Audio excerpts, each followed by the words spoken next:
Hello, everybody, and welcome back to another episode of the Scoop Slam podcast. It's the hottest podcast of the summer. We're going to be reviewing the hottest party of the summer and the rest of the weekly TV programming to go along with it. But to join me, as always, my co-host, he is the fastest sprinter in a mall dash. It's Ryan. Yo, Micah, ready to scoop it, slam it, SummerSlam edition? Let's get to it, man.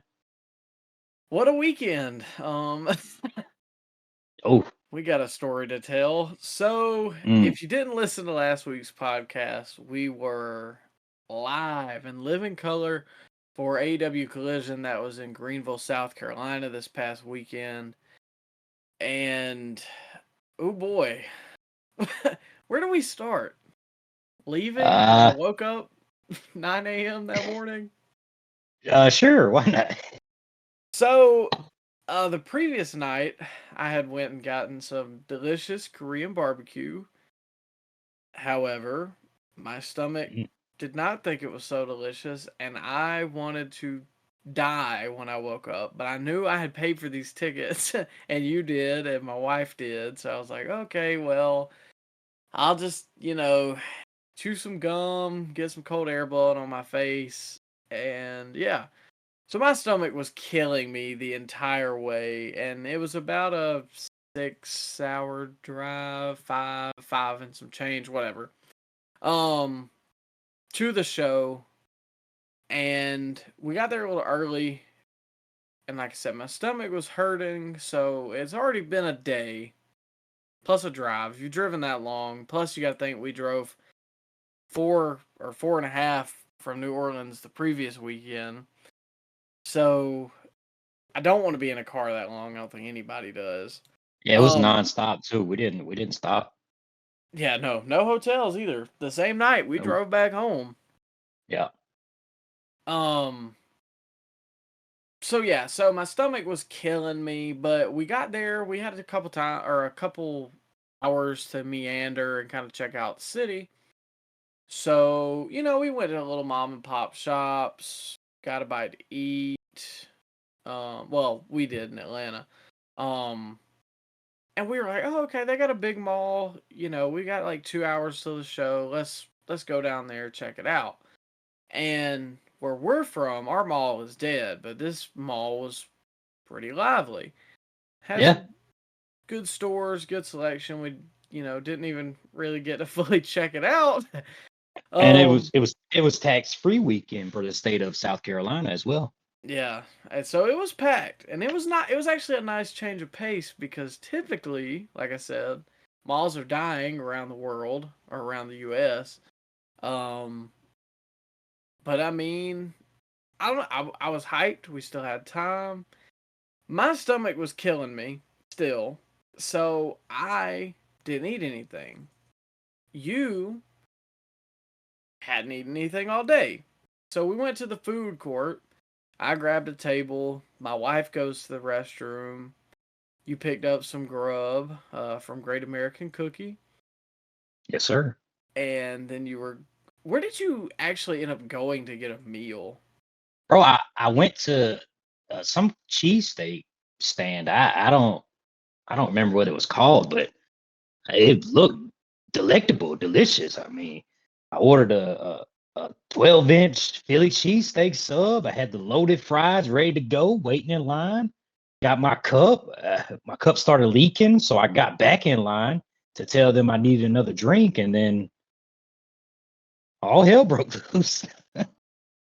So, my wife gets back from the bathroom, and she sits beside me, and I'm looking at my phone, and I kind of hear some, like, yelling or... I guess, I don't know, some ruckus. And I just thought it was kids being kids. I mean, there was a lot of teenagers, here with their parents or just here, getting some back to school clothes. And I look over and there's a crowd of about 40 people, maybe more, maybe less, dead sprinting in our direction. Yeah. So what's the saying? You know, if you see me running, you better start running too, because if I'm running from it, then you should be. Mm-hmm. So I grabbed my wife's hand and we took off out the door, and it was madness. And people started yelling, somebody's in the mall shooting. I didn't hear anything. I just saw the people, and people were booking it through there. So I'm trying to make sure that, you know, me and my wife are okay. And I didn't know where you were, but obviously in that panic, I was like, I can't get to you. So I was like, he's smart enough to get himself out of here too. So we'll reconvene. Well. Hold up now. I left those cookies with you to take care of, and you left those cookies right there on the table, I might add. You know, You could at least grab those, Micah. Come on, I, man. okay, I fumbled the bag with the cookies, but You definitely did. I think I have a bit of an excuse. Uh, So yeah. we take off through the parking lot, and we get to the other side, and I called you and made sure you were all right. Did you actually hear what was proposed to be gunshot? Not to blow the I, lead this early, but well, I did at first when I was waiting in line to get a new drink. I did hear a very loud roar and stomping, like, it was a crowd running. At first I was like, well, who cares, man? I'm from the city, it ain't none of my business. I ain't gonna pay much attention. But then I heard two or maybe three loud bang noises that could be misconstrued as gunshots. So that's when I started booking it. Got up out of there, maybe pushed a couple people down, elderly lady. And I got out of there too. And then I get the phone call from you telling me where you're at, and then we meet up across the street. And yeah, it was a you got wild anything? scene. Yeah, it definitely was. I mean, I can't really even begin to explain unless you've been in that situation and you see that those amount of people running towards you. It's just something I don't think I'll ever forget, to be honest. Um, and so we ran across the street within 5 minutes, dude. The whole Greenville Police Department is dumped out of there. Yeah. They surrounded the whole place, fire trucks, ambulances. It was crazy. So we stood there for a while because we didn't really know what to do. We called, or my wife called her parents to let them know what happened and that we were okay. And I think you called some people as well. Our car was parked on the opposite end of the mall. And keep in mind, this is like an hour before showtime. Yeah. I was an hour before ROH. Come on now. No, because I think Come we on now. got back to our car at like 7:15, and the show started at 8. How much ROH did they tape before that show? I think they tape an hour before and an hour after. My God. So it was probably like, I want to say it was like 6:50, and we walked all the way around the mall. And people had pretty much the same story as you, that they kind of heard popping. I heard people yelling, somebody's in the mall shooting. I didn't hear any gunshots from where I was, but like I said, you hear or you see a crowd of people. Somebody said there's gunshots. I'm running with them. Well, then I was checking my phone for the news. So this is from foxcarolina.com, and you're the one that this is a different article that's now come out a couple days later, but you're the one that informed us as we were walking back to our car what indeed was the supposed gunshots. Again, foxcarolina.com. Oh, never mind. They only have a video. Um, I thought they had text about it. Here we go. Here's an actual article from an esteemed journalist, which is still Fox Okay. Carolina. Oh, who Greenville those police. jabronis ever beat? Yeah. Maybe CNN. I don't know. This Okay. is All right. Sumner Moorer. Greenville police confirmed no shots were fired at the Haywood Mall on Saturday after an incident that caused panic among shoppers. Dispatchers received a call reporting shots were fired at 6:11 p.m. After an investigation, police said that the incident was the result of two teenagers popping balloons inside the mall. Jesus. A 13 and a 15-year-old were stomping on balloons and recording the incident. They have since been charged with breach of peace, high and aggravated.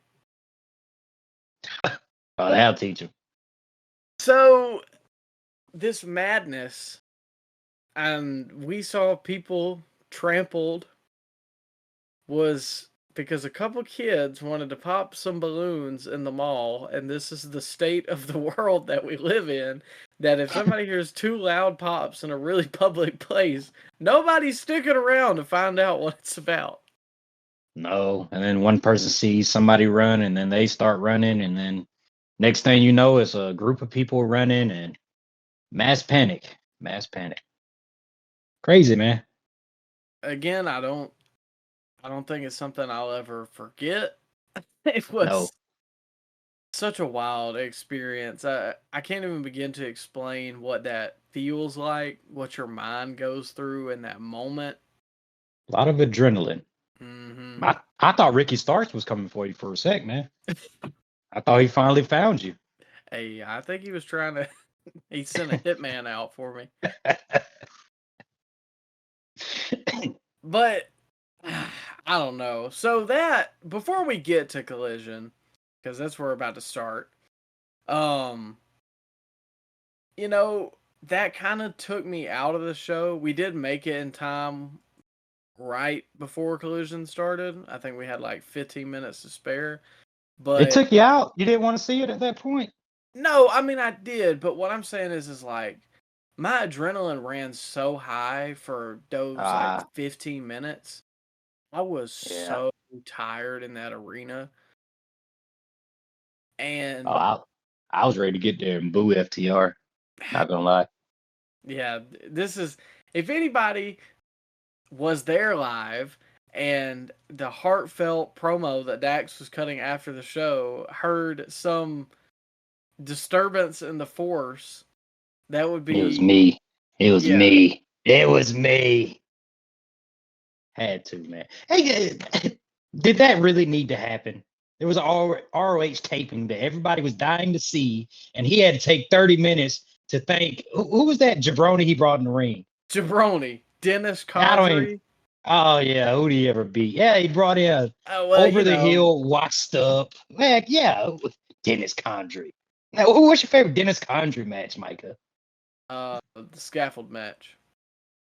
Who was in that? Well, it was the Midnight Express, managed by James E. Cornette, and I want to say that Google will tell me if I look it up. I want to say it was the Road Warriors. I think it was. But regardless, that was 40 plus years ago. No, it was 37. Oh, so sorry. 37 years ago. We didn't want to see that. I wanted to see a ROH taping. No, you didn't. We left. Don't let this man lie. All right, whatever. Okay. Don't let. That's beside the point. Point is, man took 30 minutes in the ring to just verbally fellatiate. Who was it? Dennis Corluzzo? Who was it again? God. Condrey. Dennis Condrey. Yeah. For the Midnight Express, one of the greatest tag teams of all time. They're no Usos, but they were okay. In the 70s, they were okay. 80s. Yeah, they were good. In the late 70s, they were okay. But there are no Usos for that matter. Still, though, Micah, it did need to happen. Anyways, it took me out of the show a little bit, so keep that in mind for our Collision review. I personally liked seeing Dennis Condrey and was touched by Dax's very heartfelt promo about his family and his You know what business. I like? Oh, he says that every time he's on the mic. You know what I like, Micah? I like when Ricky Starks laid the beat down to Ricky the Dragon Steamboat for what he did to what? You know what? We'll get there. Never mind. We'll get there. We'll get there later on. But that's Well, what my favorite moment of the night was that. over SummerSlam? Over my Collision experience. That was my favorite moment. Okay. Well, I had fun at the show nonetheless. When the main event came on, I was up and I had kind of regained my energy. But as for AEW Collision, it started with FTR versus Big Bill and Brian Cage. FTR got a big reaction. Big Bill was actually pretty over too. You and this guy in front of us were like the Big Bill fan section. Yeah, shout out that guy in front of us. First name Big, last name Bill. Hey, Bill was he ain't bad in there. No, and he's bigger in person He's, than it conveys on the television. he is big. He is Bill. Big Right Bill. about that. Well, regardless, it was a good tag team match, but really the story coming out with FTR of Collision is Oh the God. FTR versus Young Bucks 3 that ended up being confirmed on Dynamite, but you knew it was going to happen. At Wembley Stadium for the AEW World Tag Team Championship. So I've got to ask, since you hate FTR so much, and you also hate the Young Bucks because you're just a hateful, miserable person, who do you want to win, and who do you think is going to win? Well, I hope both guys, all four guys, I hope their cars get flat tires on the way to the building. I hope they both get a double count out. I don't want to see it. But I'm sure the crowd will love it. They're not I'm sure the finna crowd will love Seth. it. Well, that was actually a pretty decent match, but we'll get there. Me personally, I'm not the biggest fans of FTR. And I'm certainly no Young Bucks fan, but it's a big deal for AEW as a company to have their two biggest or most popular tag teams face off on their biggest show possibly ever. So, we'll see what happens. I'm not surprised the match is going to happen. Bucks just got a new contract. That was probably the stipulation in the new contract that they have to get their win back from FTR. So you think the Bucks are going to go over? Yeah, I do. I'm morbidly curious, might be the word. I mean, the last time they wrestled, I enjoyed it. I'm not a big Bucks fan. Kenny's okay if he's by himself, so I am glad that they split them up. But in terms of who's gonna win, I'm not a betting man. If I was, I would put it on the Bucks. I really hope that they don't win. But considering FTR won the belts in like February, and this is gonna be close to September, and a certain team happens to be EVPs of the company, I've just got a feeling that the Bucks are gonna win. I think it'll be good though, and it should have happened a year ago. In all honesty, at All Out, but I guess they couldn't do a job, brother, till they were getting $2 million a year. So I don't know, morbidly curious, but I think it should main event over Cole and MJF. Wow. I think it's a bigger match. I don't think it's as hot as it probably could have been if it happened last year, like you said. There's a lot of rematches for this card in Wembley. Because we got Samoa Joe and Punk. We got FTR and the Bucks. What else is supposed to happen on that show, Micah? There a 4-way women's match that Pretty much all the women have faced off before.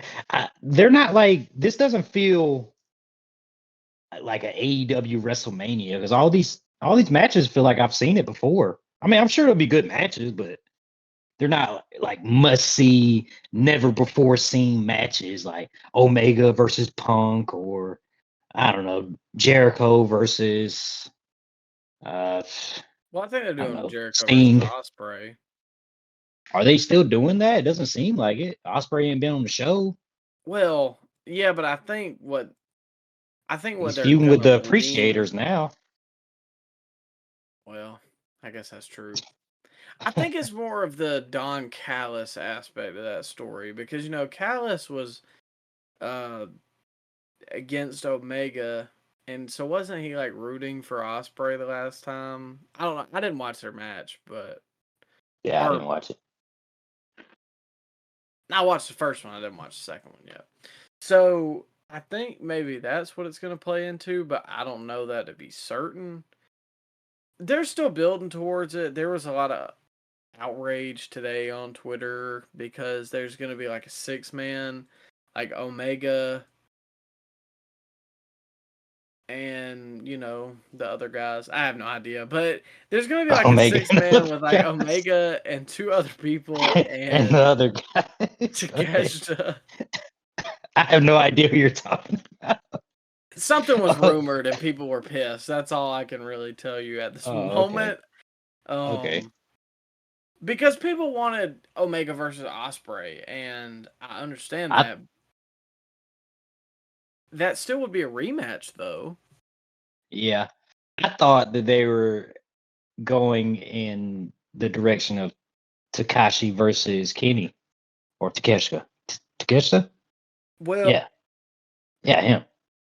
yeah, I think what was rumored was that they were holding that off for All Out in Chicago, and people were like, "Why are you holding matches off? You shouldn't. You should put every best match that you can on this 80,000 seat show." And I understand that to a point, but they also can't have WrestleMania and then come back and have a pay-per-view the next week. Like they have to have some stories to go into the next pay-per-view, because why would you spend another $50? Which is why I think the whole thing's a stupid idea to begin with. But Well, hold up now, hold up. They have WrestleMania Night 1 and WrestleMania Night 2 now.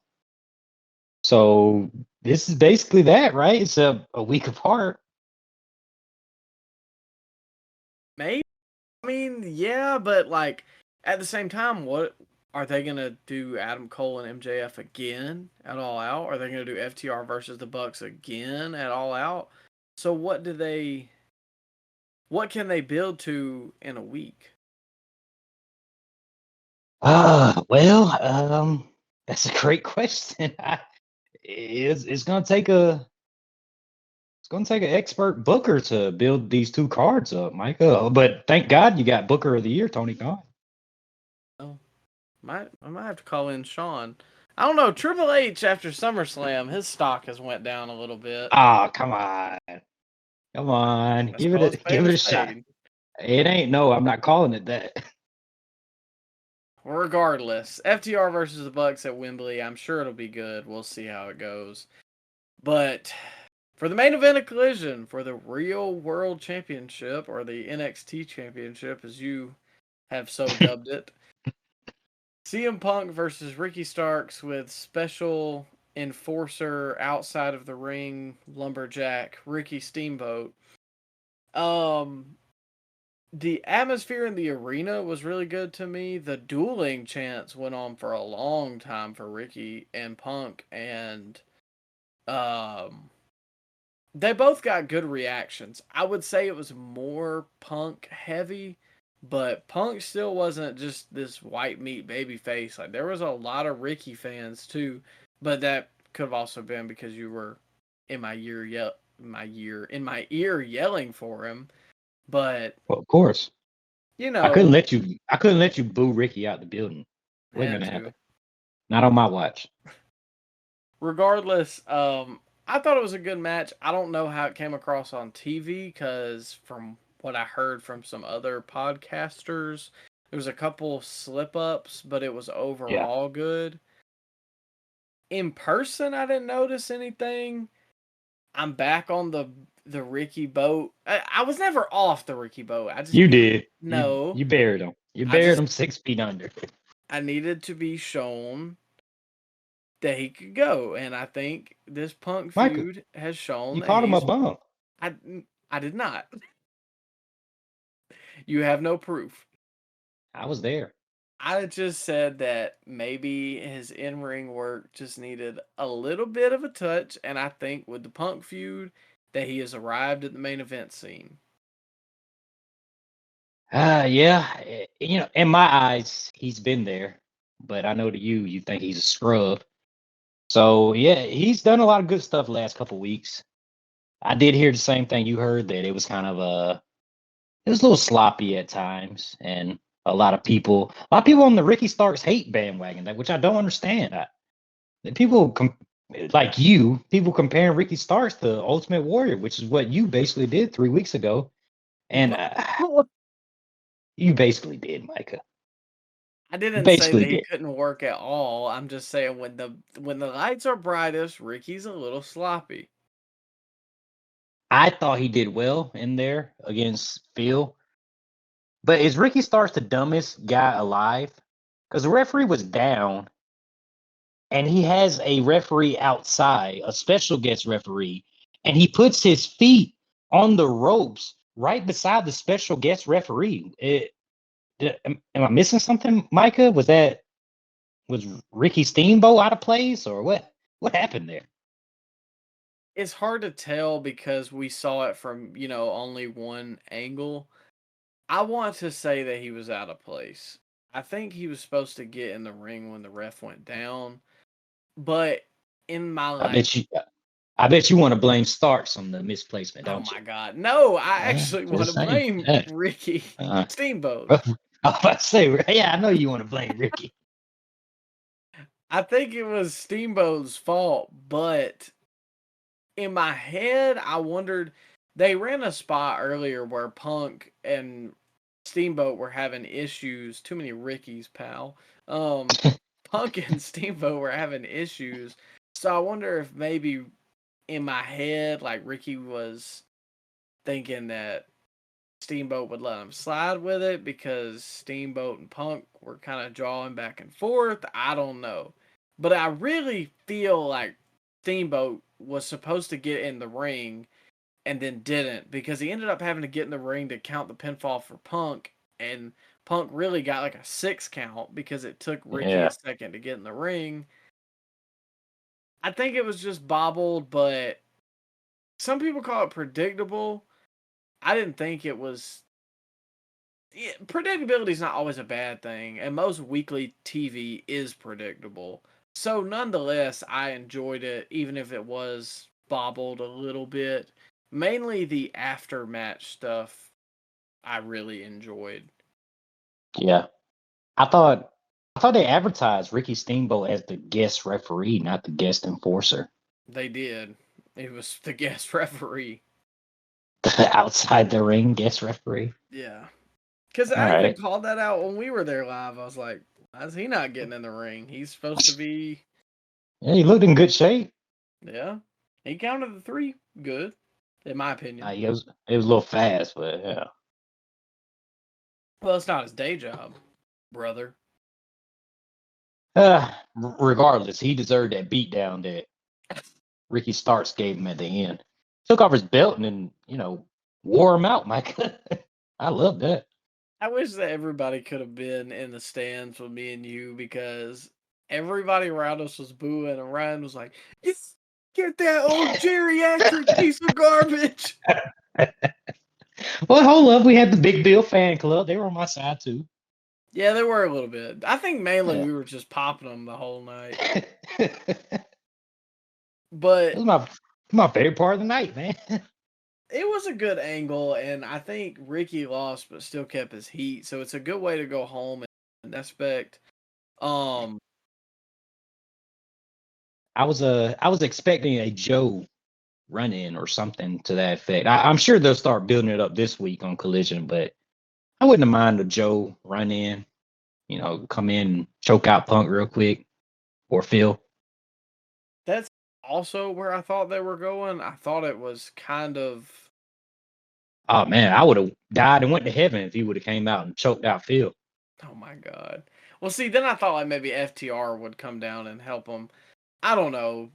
Overall, though, I thought it was a good way to close the show, a good way to get Ricky, again, more reps as a main eventer, more involved with main eventers. Good to see the Dragon live, and overall a good show. I would say that the SmackDown, personally, was a little better.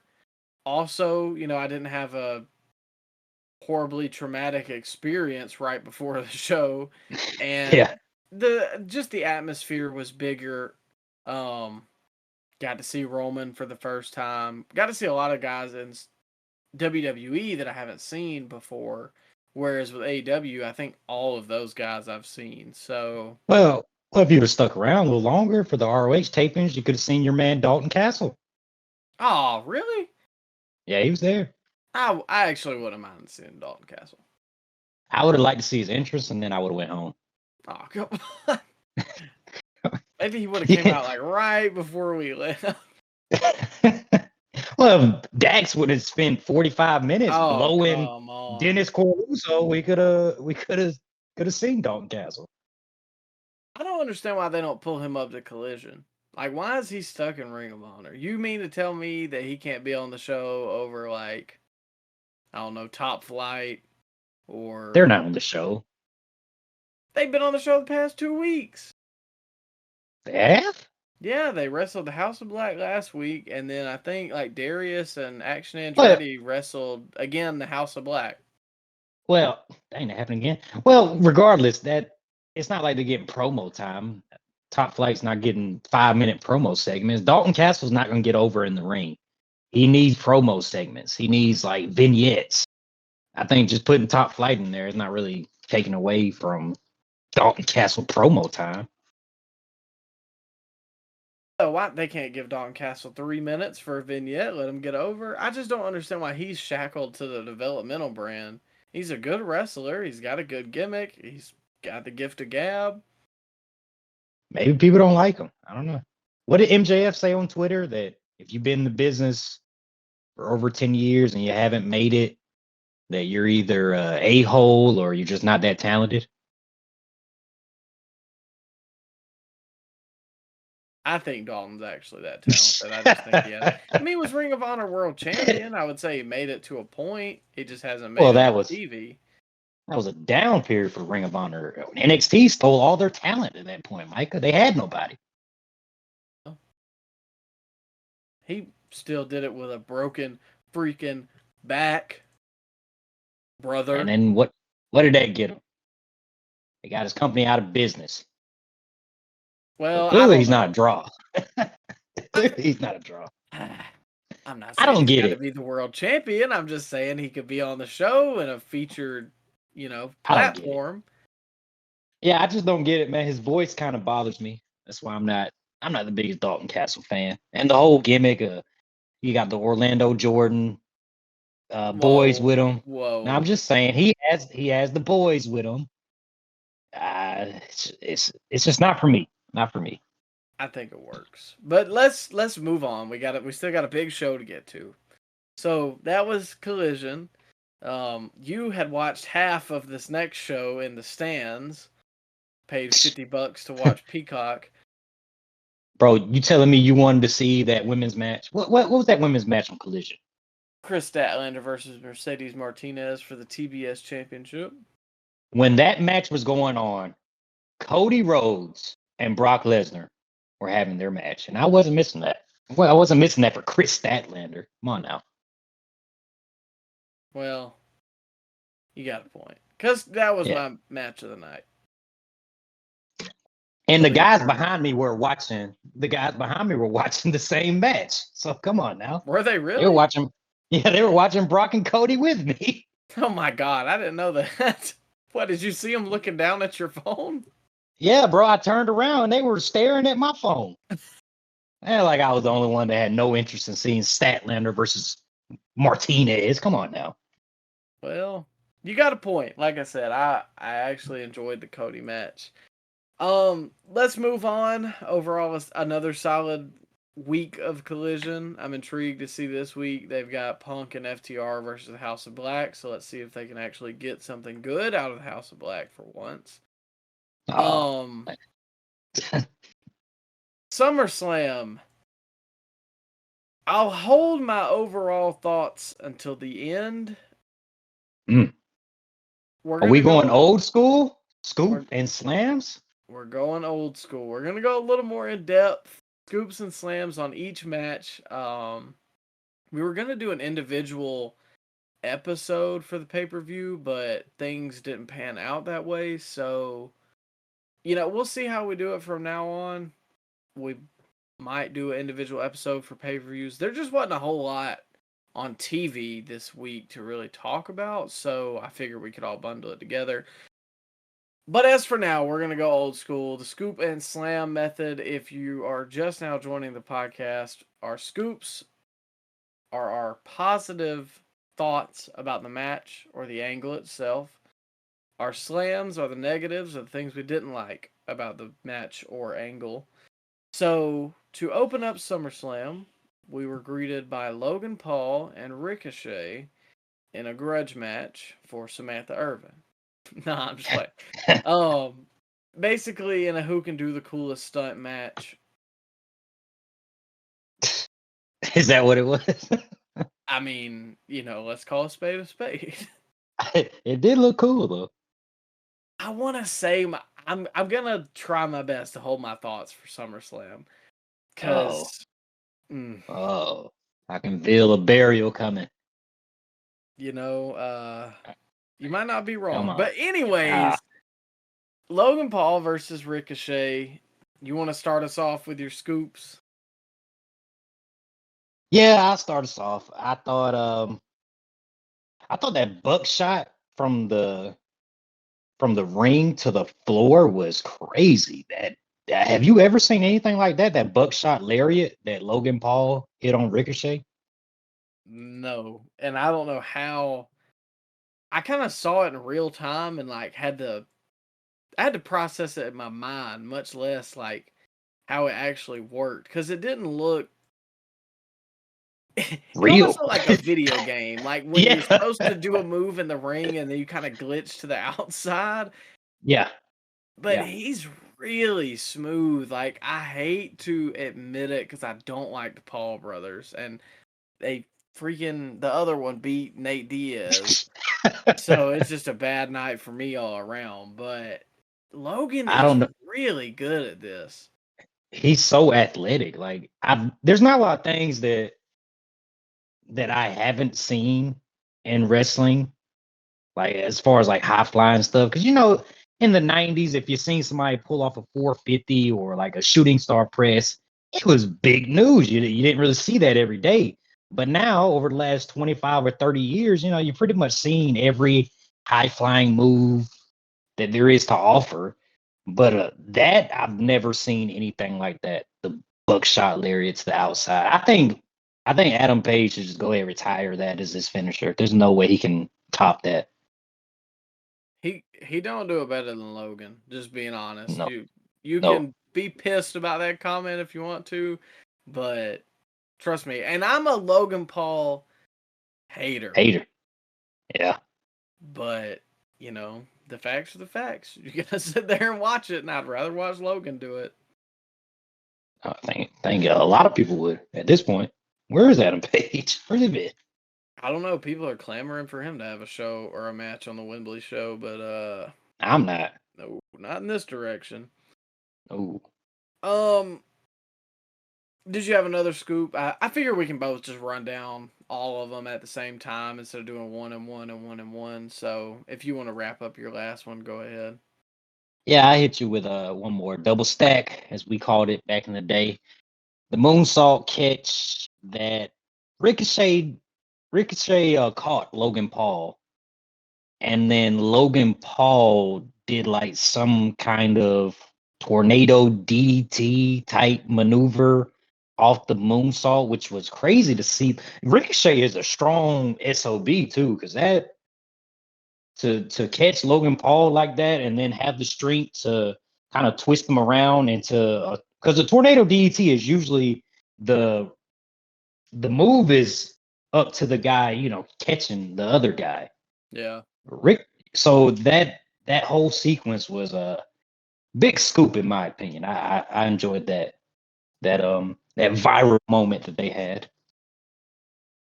It again was one of those things that I had to rewind and watch because I was like, oh, okay, he caught him. And then he did the tornado DT, and I was like, oh my God. Like, because I honestly wasn't expecting the reversal to begin with. And then I definitely was not expecting a reversal to the reversal. So it was just crazy. I mean, that's kind of what this match was, and it's what I expected going in. But good stuff all around. My two scoops, and I kind of already hit on one. Logan is just really good, and it makes me mad, but he's really good, so I'm not gonna like knock him. And just the match was a good start to SummerSlam. I thought it opened the show up well. Obviously, Logan wanted to get his mess in early so he could go to the boxing match with his brother, but a good start to SummerSlam. Let's hit our slams real quick, and then we'll see if they can keep this trend going of good matches for SummerSlam. I don't think they're gonna do it. But for the slams, I had 3, so I'll go ahead and hit these real quick. The leg drop by Logan, he was mimicking Hulk Hogan. Little sus. I don't remember Hogan hitting it like that. Little sus. That don't work for me, brother. Let me tell you something, dude. I'm not doing no split. Not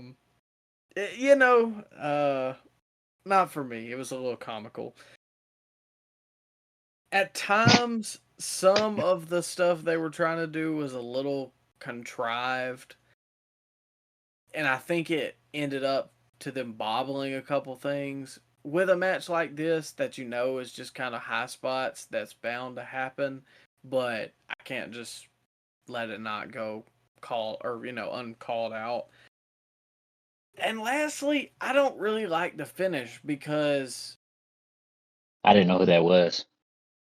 That. Do you know who that was? No. I think it's just one of his lackeys or posse or crew. Did the commentary team say who it was, or I think they even just give him a name? Friends. No, they didn't give him a name. I don't think so. They should have just called KSI back. I wouldn't have hated it. It didn't make much sense. Yeah, I'll give you that. Well, it's not even that. It's more, I don't know, like Logan's a guy who's wrestled Roman Reigns. Logan's a guy who has had some big marquee matches, and this was kind of the one for him to get a win. Did he need to cheat to beat Ricochet? Like, Ricochet's not a main eventer. He's pretty much... Well, hold up. Well, hold up now. He's a former United States champion, former IC champion. Yeah, we're just going to have to cheat. I understand. I'm not trying to knock Ricochet because I actually like him. But to me, Logan Paul, who's always going to be featured any show that he does, should have been able to beat Ricochet clean in the middle of the ring. Oh, come on. He's not an active performer. You can't just be beating your active performers to celebrities. Come on now. Oh, really? Yeah, really. Okay. I'm going to keep that. Yeah. I'm going to keep that in mind. Well, keep it in mind. I'm just telling you, Micah. Yeah, you keep it in mind for later. I don't know what you're trying to insinuate here, but you can't have celebrities coming in and beating your mid card or your maybe your undercard, but certainly not your mid card or your main eventers. So when Rock came back and beat Punk, that shouldn't happen. Well, Rock was not Dwayne Johnson. He was The Rock. Okay. And yeah, he should beat Phil. It was time. And Rock is a bigger star. So yeah, I don't have a problem Rock beating CM Punk. Maybe at the time I did, but I learned to accept it. Well, you should have been able to learn to accept that Logan should have beaten Ricochet clean in the middle of the ring. It wouldn't have taken anything away from Ricochet. He's still going to be in the mid card, and he got beat by arguably the biggest star that he's had a singles match with. It don't take It's just anything not away from him. it's not a good look though when a celebrity can come in and just beat one of your regular guys though, Micah. But Logan's a regular WWE guy at this point. He's not there weekly, but like, He's had 5 matches. I well, don't think he's had 5. He's had like 3 singles matches. yeah, but he looks good every time he does it. Yeah, he hits some moves. It looks good, but he could have beaten Ricochet, but I just didn't have a problem with how the interference. I didn't have a problem with that. I just had a problem with them not naming his lackey that interfered. That didn't make much sense, but it didn't bother me that he had to cheat to beat Ricochet. Well, lastly, for slams, what did you have to close this one up? Oh yeah, man. What did they involve Samantha Irvin for if she played no part at all in this match? Like they didn't even try to bring her out when Logan's buddy ran in or anything like that. And she announced his name at the end with no disgust in her voice or anything. I feel like you didn't need to involve her in the storyline if you weren't even gonna use her. Yeah, I didn't really care for it. She could have ran over and snatched that guy's like hoodie off. Yeah. And Yeah, that's what I'm saying. plus, I don't know. I don't really like to know that the wrestlers are in relationships unless they're I guess romantically involved on the screen. It's fine if it's Yeah. like outside, like Montez and Bianca. Everybody knows they're together outside the ring, but like to acknowledge it, I just Yeah, don't I'm with you. know. I get that. Because it complicates things when somebody turns heel and then like, oh man, one person's heel in the household. How does that work out? Like, yeah, I get that. I don't like that either. So I just felt like it kind of overcomplicated it, but I mean, it's definitely not going to be my last or even my like major gripe about this show because I thought this was actually a really good start to the show, and it was mostly downhill from here. Oh man. But as we hinted to earlier, Cody versus Brock was up next. The high point in the show, in my opinion, highly anticipated third match. We knew what was going to happen, but I think it was more of how we were going to get there. I don't think that it should have just been a singles match, but if this is the route they're going to go with it, I think they did the best that they could. Cody ended up picking up the win. After the match, Brock raised his hand, showed him to all 4 sides of the ring, which was completely unscripted now that we know. I'm not buying that. You don't think so? Nah, I think that was always the plan. In Brock's mind or in everybody's mind? I feel like in everybody's mind. Yeah, I don't think Brock just went into business for himself and shook Cody's hand out of nowhere. Do you think they're fabricating it to make it more of like a... Absolutely. Absolutely. Like Cody earned this guy's respect. Yeah, I do. I mean, it works. Well, no, it didn't work because I'll get to my slams later. But it was something that we've never seen Lesnar do, which is huge for the endorsement that Cody got. But I'll just go ahead with my slam right there. I don't like that. I don't like that Brock beat Cody within an inch of his life in front of his mother on Raw 2 weeks ago. And then he just shakes his hand like it's nothing, and Cody accepts it 2 weeks later. Like, how does that, Micah? If you got beat up in front of your mother, and then somebody else came back to shake your hand while your mother's there watching you, Were you gonna shake their hand? Probably not. Probably not. Yeah, I don't know. It didn't. I didn't like that. I see your point. The only way that I can like mentally get by it is more of a like he earned his respect because he beat him in the sport. But then when you take like the sport out of it, which would be beating someone up outside of a wrestling match, I guess I guess it could work in this instance.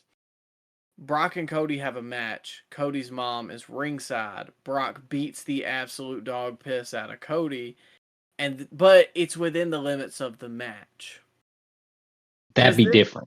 Yeah, because then it's more of a like this is a sacred sport, and Cody got the best of me and overcame me, so he has earned my respect as a fighter. But when you take it outside of and you're just beating somebody in like a what's supposed to be a real life situation, yeah, I can see your point. But I'll admit in the moment it didn't bother me. Yeah, and we never really got a reason of why Brock attacked Cody the night after WrestleMania either, but yeah, whatever. We're nitpicking. Nah, I'm just playing. All right. So I'll start with the scoops. I've got two. The end was solid to me, and I wrote this at the time, but I kept watching the rest of the show. So, I felt like they could have went longer, but with the rest of the show, oh God, no. I don't think so. I think that I think everything else went too long, and this could have gotten more time. There's no reason that some of these other matches went as long as they should have, and Becky and Trish was not on the card. They could have added like aren't you advocate for longer? Aren't you the advocate for longer pay-per-views? Not when there's only 5 matches on the card and it takes 4 hours. That's a normal AEW pay-per-view, right? Pre-show. That's the limit. That's the time limit of the pre-show for AEW. No, this the pacing was off or something. I can watch an AEW pay-per-view and they are long, but it feels like I get a lot. This took me days to watch and it still felt long. You got a lot of garbage, yeah. But yeah, I agree. It was long. Pay-per-view shouldn't be 4 hours unless it's like WrestleMania or something. Well, we're gonna get off on I'm gonna hold my thoughts to the end. The other scoop I had was the endorsement by Brock. Now that you said that, I understand your point, but I think the endorsement does a lot for Cody. I still don't agree that they should not have put Cody over at WrestleMania 40, but I think that this proves, I don't know, Cody is a legit threat. You know what I mean? Like, he beat Brock Lesnar clean in the middle of the ring. Cody can handle anything. So I think that endorsement does mean a lot, even if it was kind of to get there. Yeah, I agree. That's all I got for scoops. All right. Yeah, I like how unique Brock Lesnar's matches are. Like, he just feels like there's a WWE formula to pretty much 80% of matches. You pretty much know how a match is gonna get laid out, but Brock's matches are always, they stand out from the rest. You know what I mean? Sorry, I was yawning. Yeah. Oh man, you were yawning at the Brock Cody match? Come on, Mike. No. It's the late night scoop slam. You know how it gets. All right. I would agree with you normally. However, the pacing for this match was not my favorite. This was not my favorite Brock match. It was still the best match on the card, but it wasn't head and shoulders over Brock's match with Roman at last year's SummerSlam. Yeah, I thought that was a better match, but I think it worked. Cody sells really well. gets sympathy from the crowd. Brock tells him to stay down. Brock beats up Cody with an inch of his life. Cody keeps on coming back. Builds up Cody as a baby face that has no quit, John Cena-esque. So I think it worked well. And there's a little, well, I'm gonna hit you with a slam. The steel step spot. Yeah. Cody used the steps, and the referee is, quit that. And Cody dropped the steps, and then they went back to wrestling as usual. I don't know about that, but Yeah, you dog AEW all the time for not enforcing stuff like that. That was a pretty blatant DQ that they just did not call. at all. Maybe it was no DQ. We just didn't advertise it. I don't know. Rope match. Ah, man, yeah, I thought it was. And then, if I'll just go ahead and say this: if they're not going to do a bull rope match here, why would they not do a Samoan strap match for the main event or It's a great something question. different? It's a great question. But we'll get to the We'll main get event. to yeah, we'll get there. Because we both got some thoughts when I was looking through the format for the show. I was like, my God, we got paragraphs. Yeah. To run through the slams that I had, which is just two, the song for the promo package was Daylight by David Kushner. Didn't really fit here to me. I didn't see the package. Watched it. No, I didn't see the package. Okay. Because I knew you were watching it again while we were at Collision. It was just a really slow, almost like a romantic song. It felt just, I don't know. What did you want, Micah? You want to run up that hill? Well, what do you want? I wouldn't have minded that. No, I mean, I would have taken some Limp Bizkit, Oh, come on. Limp Bizkit. Come on. Hey, you got to admit that My Way Rock versus Stone Cold promo package is one of the best of all time. Yeah, it worked in 2001. I don't think blasting Limp Bizkit in 2023 is the right way to go. And some kind of rock music for Cody and Brock, not sad, somber piano. That just doesn't fit. These two guys were beating the dog piss out of each other weeks on end. Give me something to get hyped about. Their final encounter, very emotional encounter. It's probably because, like my wife said, because Cody's emotional. Oh, come on. Yeah. Very emotional. Hey, he's a great guy. He's in touch with his emotions. My other slam, this was just kind of slow at some point. It's like when he was throwing him out and stay down, and then Cody would get back in and he'd just do the same thing. Storytelling. It was slow. Oh, man. Did you want 90 miles per hour, Micah? It wouldn't have fit the match. No, but it just felt like they were extending the time for no reason. Like, the match could have been longer, or the end. I think mainly what I meant more was the ending sequence could have been longer. Because Cody, just came back, hit a couple moves, 3 crossroads, boom, done. Like, it was the most John Cena win that I think Cody's had. And yet Brock was throwing him out of the ring for 20 seconds. And then he would come back. Longer and than then that. He'd just do the same thing again. It was slow. He F5'd him through the table twice, didn't he? I guess. I don't know. I think it was, it could have been twice. Yeah, he did. He beat him down a long time, but I thought it added to the story of the match because, Cody has no quit in him. Unless it's another company. Well, when you got children running that company, yeah, I'll quit too. I don't know. It was still the best match on the card, but this SummerSlam overall, not my favorite, and I don't think anything beat the main event from last year or really came close, but we'll get there. Following this was the Slim Jim Battle Royale. Obviously, it was a Battle Royale, so not a lot of thoughts or even things to really review. The main thing is LA Knight won. The crowd went ballistic.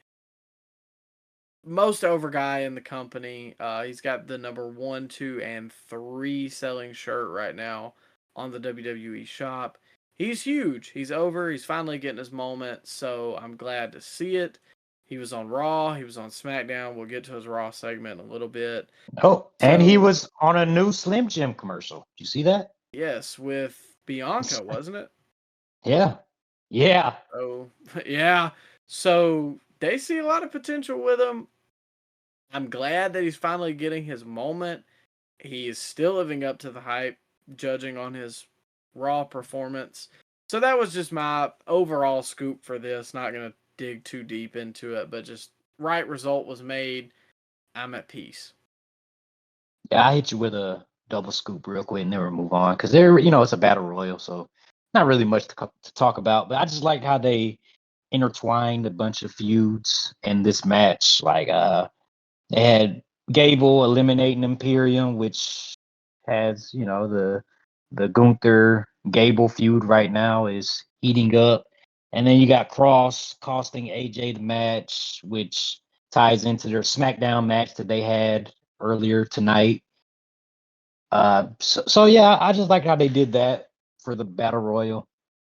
And then they ran back the same spot, LA Knight and Sheamus. They ran back the same spot they messed up the week prior on SmackDown. Or I guess the night before at that point, because it was sometimes on Saturday and SmackDown was Friday. Yeah, they redid it and they hit it to perfection. That when LA Knight does that leaping onto the top rope and then superplex his opponent, they kind of slipped up, but they hit it to perfection this time, man. I thought that was pretty good, and the right result, like you said, LA Knight wins. They're still strapping the rocket onto him, which is well deserved, and we'll see where he goes from here. Because I saw what they did with him on SmackDown, and I'm not a fan of that. But maybe he'll be primarily on Raw at this point, going forward. Yeah. I didn't see what he did on SmackDown, but I agree with everything else you said. Oh, okay. You want me to spoil it? uh, nah, we'll Yeah. get to it next week. Oh, okay. But the Raw stuff was good. We'll get to that in a little bit. That's really all we have after SummerSlam and a little bit of Dynamite. Is there a transition? Yeah. We got any sound effects? Let's see. Maybe we can find a little something here. Uh, is there a? Yeah, You got a this will Bobby work. Fish? Bobby Fish sound effect? Oh, come on. Following Come on. this was Ronda Rousey versus Shayna Baszler. Ooh, buddy. Where to begin? Yeah. MMA rules. Which I don't remember when did they advertise that? Well, on that show that they have weekly programming with wrestlers and angles. Oh yeah. Yeah, it comes Yeah. on a weekday. On that channel. Yeah, that channel on the TV. Yeah, I think I know what it is. Okay. I seen it before. Maybe a couple of reruns. Yeah. I don't know when they advertised it. I really didn't care. This match sucked pond water, and I have no scoops. Wow. It could not have gotten over any faster, and it still felt too long.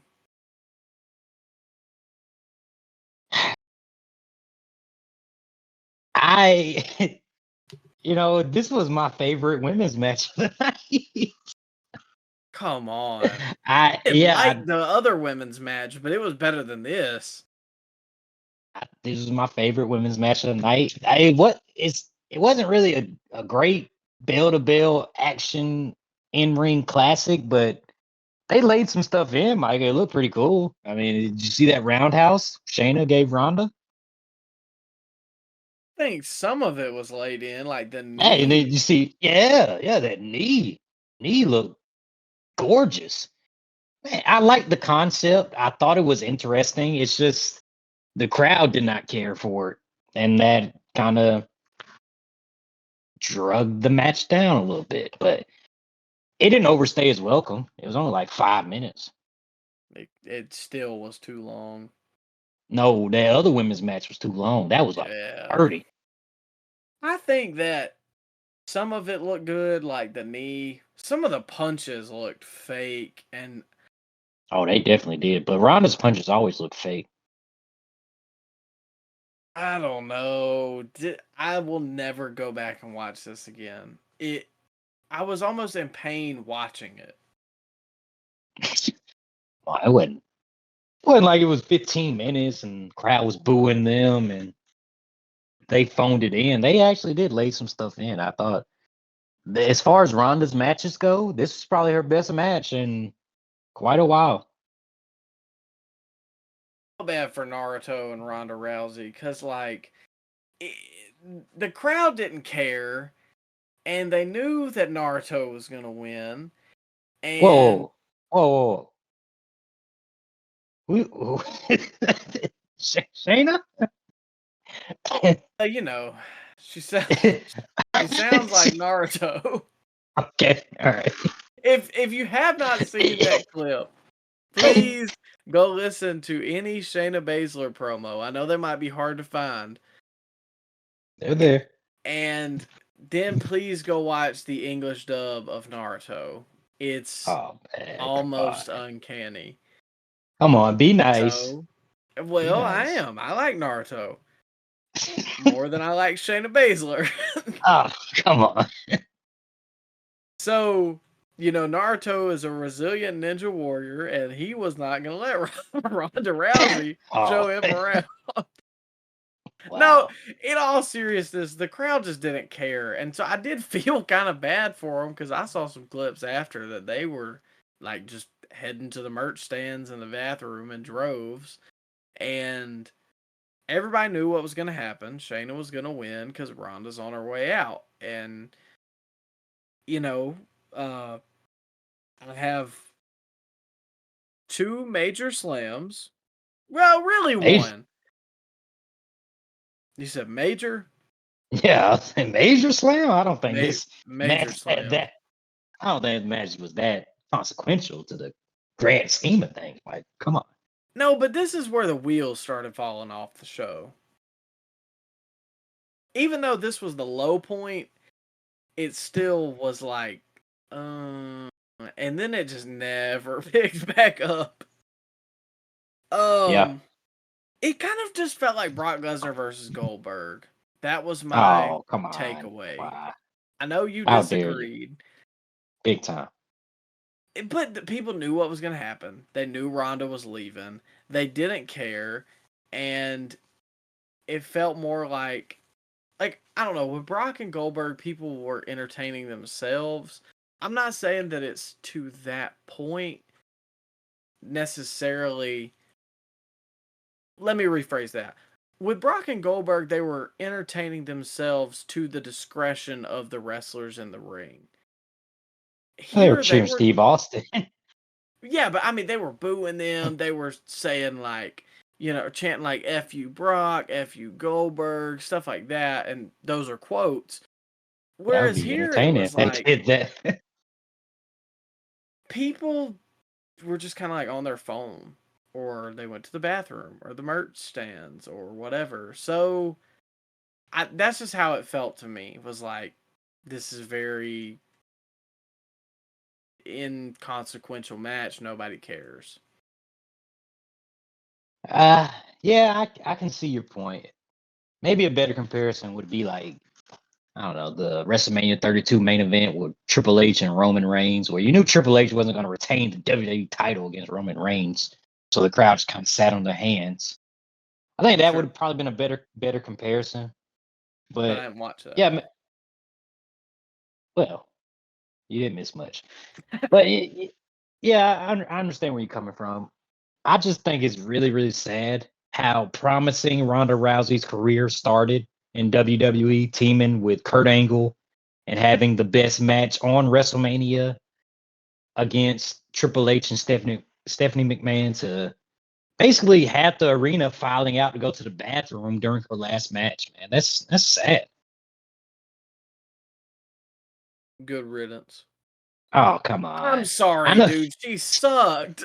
she's a big star. Don't be like that. Till she got She's the till Holly she's the Holm knocked her chin off. uh, she was still she is still the biggest women's combat sports athlete of all time. Whoa. I don't know. You're pushing back on that? Amanda I Nunes don't might be at that level. I don't think she was as much of a household name as Ronda Rousey is or was at her height. You and I both know that, Micah.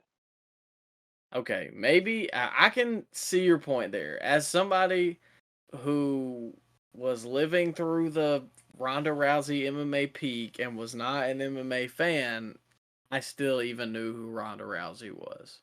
Me too. I never caught any UFC fights, but I knew who Ronda Rousey was. Okay, so I see your point there. However, I didn't see her first run. Her second run has been awful. Her promos have sucked. Her runs have sucked. I've not been impressed with a single one of her matches. Wow. Not one? No, the one that sticks out would be like her versus Liv Morgan, which still sucked. I just only remember. See, even my dog don't like Ronda Rousey. I you know, I'm trying to remember what matches she had. Did she have a good match with Charlotte? I don't think so because I want to say, That no, happened last year? yeah, it was at WrestleMania. I remember it just being, like Charlotte What kind of looked good. didn't we watch that?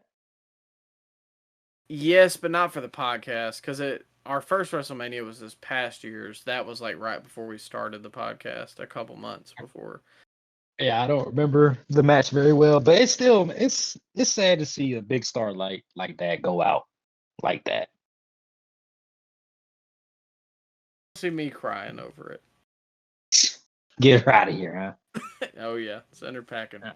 just like When Ricky. she shows up to AEW, what you gonna feel like then? Oh well, you know, put the world, put the world title Oh, on her. she be the best one in the company ain't there. Oh, you know, when you Am think I- about it, that might not be an insane statement. Tony Storm, Jamie Hayter, Chris Ser- Statlander. Serena Deeb, if she's still out the witness protection program. Yeah, where is she? She needs to be on Collision. I don't know. What happened to Thunder Rosa? Remember she showed up, walked in Tony's office, and you never saw her again. I think she's still trying to repair her image or whatever. Tony, let her out the let her out of your office, man. What's he Locked in doing to there. her in there? I don't What's he know. doing to her, man? She's surviving on low decaf and Biscoff cookies. And Snow. Whoa. Well, The shoe fits. Gunther versus Drew followed this. Again, this is forgetful. yeah. This was the point where the show started taking a turn to me. I just feel like I've seen this so much. This is the same match that I saw at Clash at the Castle last year. Same match. No, at don't give it that Mania. much credit. Don't give it that much credit. Not. But what I'm saying is like that match, the match at WrestleMania, and this all feel the same. But every time that match has gotten worse. Does that make sense? The first time you see it, it's like I don't know. I don't know what to equate it to. I guess it's kind of like a good movie. The first time you see that movie was great. And then you watch it again, it's like, that movie was still good. But you don't get that feeling you saw it the first time. And you see it for a third time, and it's, yeah, that movie's good. But I've seen it. And that's just how I felt with this. I didn't have anything to take away from it. I don't even have a scoop or a slam. All that I have listed is just not bad, not great, had better matches before. Yeah, if this would have happened on Raw, it would have just been another Raw match. When are people starting to turn on Drew? Maybe. I Or wouldn't is it hate just they a don't heel care turn for about Drew? him. He needs something. because he's been stagnant for a long time, and the return, it has done nothing for him. I think that's really what it is. I don't think it's that Drew is bad, but I do think the people are turning on him because it's been the same thing for how long now? And I don't think it's changing, and I think people are catching on to that. And I think we talked about it on the last podcast, or maybe we were talking about it on the road. I don't know. Between podcasts and road trips, how many hours have we spent together probably talking about wrestling? So it kind of bleeds together. But he said something the other day about he didn't want to turn heel because of like Make-A-Wish and stuff like that. And if he doesn't want to turn heel, what do you do with him? Because you can't put him back in the main event scene. He just lost to Gunther, which I think was the right call because Gunther's so close to beating the record. Which What I told you so. you can't? Yeah, you did. You can put him in the main event scene. But he's not going to win. Why not? Who else is Seth going to feud with on Raw? He's already feuded with the Judgment Day. Yeah, but he's a babyface. If he turns heel, then he can go to the main event scene. But as a babyface in the main event scene, what's he gonna do? Trying to think about the heel side. I guess he could feud with Priest. Yeah, but he's gonna have to lose. Well, Priest has the Money in the Bank briefcase. He can afford a couple losses. Yeah, but you can't just completely take the piss out of him. Well, they do that with every Money in the Bank winner. Remember how they treated Theory last year? Oh yeah, remember how they treated Dolph? Or Priest? Not Priest, but Sandow. Oh man, don't bring that up. That's a sore subject. Or Seth. Remember how they treated Seth when he had the Money in the Bank? Oh yeah, he did. He got Theory treatment all year for the most part. Yeah, he couldn't win any matches without J&J security. But then again, he did have the greatest cash in of all time, so I guess it worked. He lost the same night, though. Wait, what do you mean? He lost to Randy the same night he won the title. Yeah. So, like, he was just taking losses throughout his entire Money in the Bank run. I forgot that those two things happened on the same night. I guess I thought Seth didn't work that night. No, he worked. Well, speaking of, following this match, you were done with that, right? The Gunther Drew stuff? Yeah. Yeah, why not? Let's go to the next one. All right. Speaking of Seth, and just yeah, he worked. That's all I really got to say about this one. Seth Rollins versus Finn for the World Heavyweight Championship. I thought it was I guess it was everything I expected it to be. I just wasn't blown away, and I was kind of hoping that this is where it would pick up. But the ending was a little funky, and I feel like the crowd didn't really care. They got him towards the end.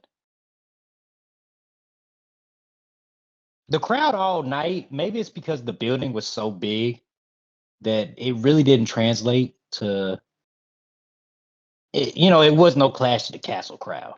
That's true. Maybe live it sounded like that, but on TV it just the acoustics are really bad. Spoiled because I think this was the first pay-per-view back in the US. So we have been a little spoiled with really crazy crowds, but I just think for real? they were. Yeah. Is that legit? Wow. Because you're right. WrestleMania was in Yeah, that was in LA.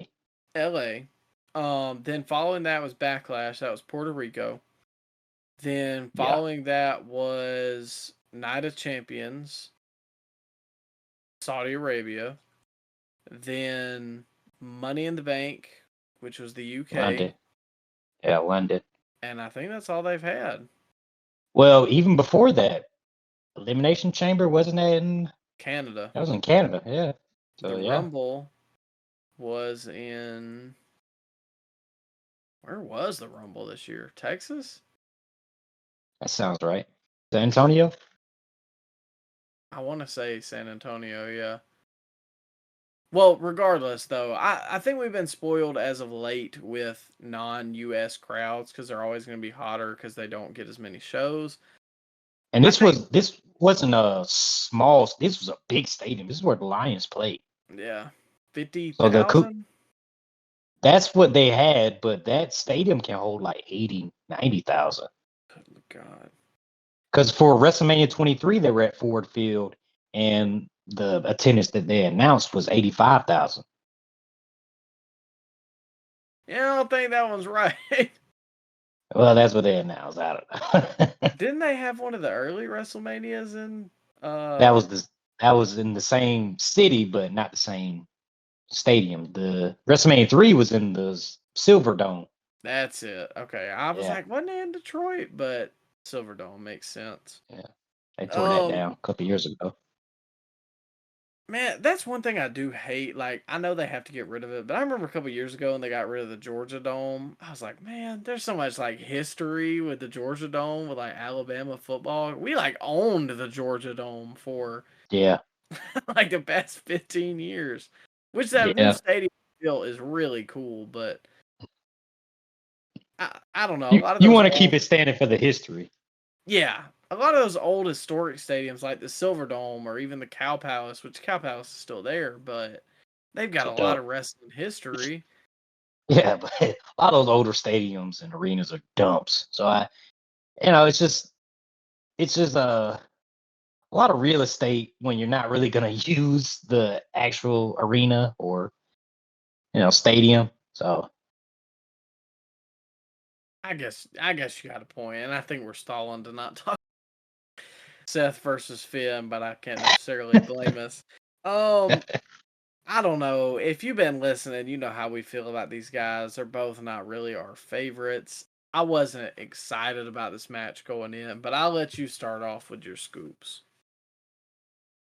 oh boy, they had a lot of believable false finishes towards the end. It really I really thought Finn was gonna beat Seth here, especially with the interference from the Judgment Day. I thought it was a done deal. He had the 7 wrote on his shoulder, to signify 7 years since he was last world champion, and Seth ruined all that for him with that buckle bomb on the barricade, and he delivered another buckle bomb to Seth on the barricade, a little payback. I like the callback to that. I didn't think this was a bad match. I thought this was probably my second favorite match of the night. It was a pretty decent match, Micah. You're a little hard on Seth matches nowadays, and you hate Finn. So I'm sure you didn't like this match, but overall, solid.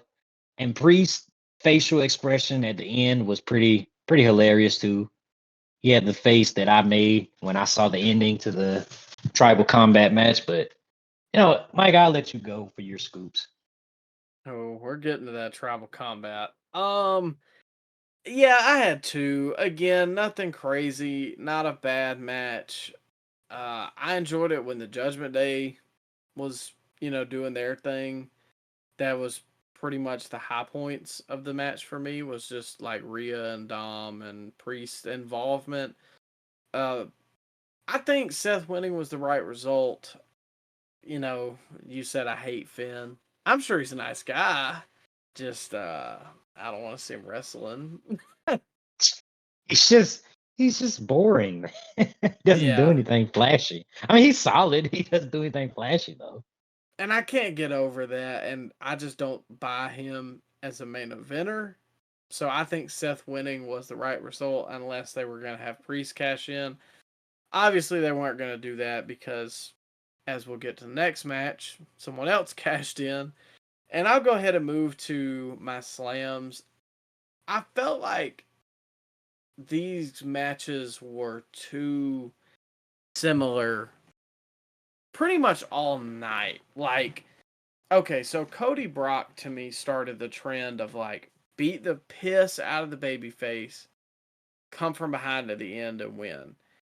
And I know that's kind of a basic format for every heel versus babyface match, but it just felt really evident to me, especially on this pay-per-view, because that was kind of how this match was to me. Seth got the crap beat out of him for majority of the match. He comes back at the end, ends up stealing a win, and that was kind of the Ronda and Shayna match. Ronda beat her up for a while. Shayna comes back at the end, steals a win. So, I don't know. Yeah. By this point in the show, it was going long. We still had a Yeah. lot left to go. And the matches started to feel a little repetitive, and nothing had stolen the show. So I was kind of banking on the main event, and then I just got let down even more. So that's Well, my closing thoughts for this match. yeah, to be fair, I don't even think we broke 3 hours into the show at this point. So I didn't think we had that much left, honestly, because there's only 2 matches to go. I didn't think we were gonna get 2 more hours at that point, but Roman's entrance takes 30 minutes in itself. But yeah, I see your point with everything kind of feeling the same ish. At least to me, I think it's because there was so many rematches on the show.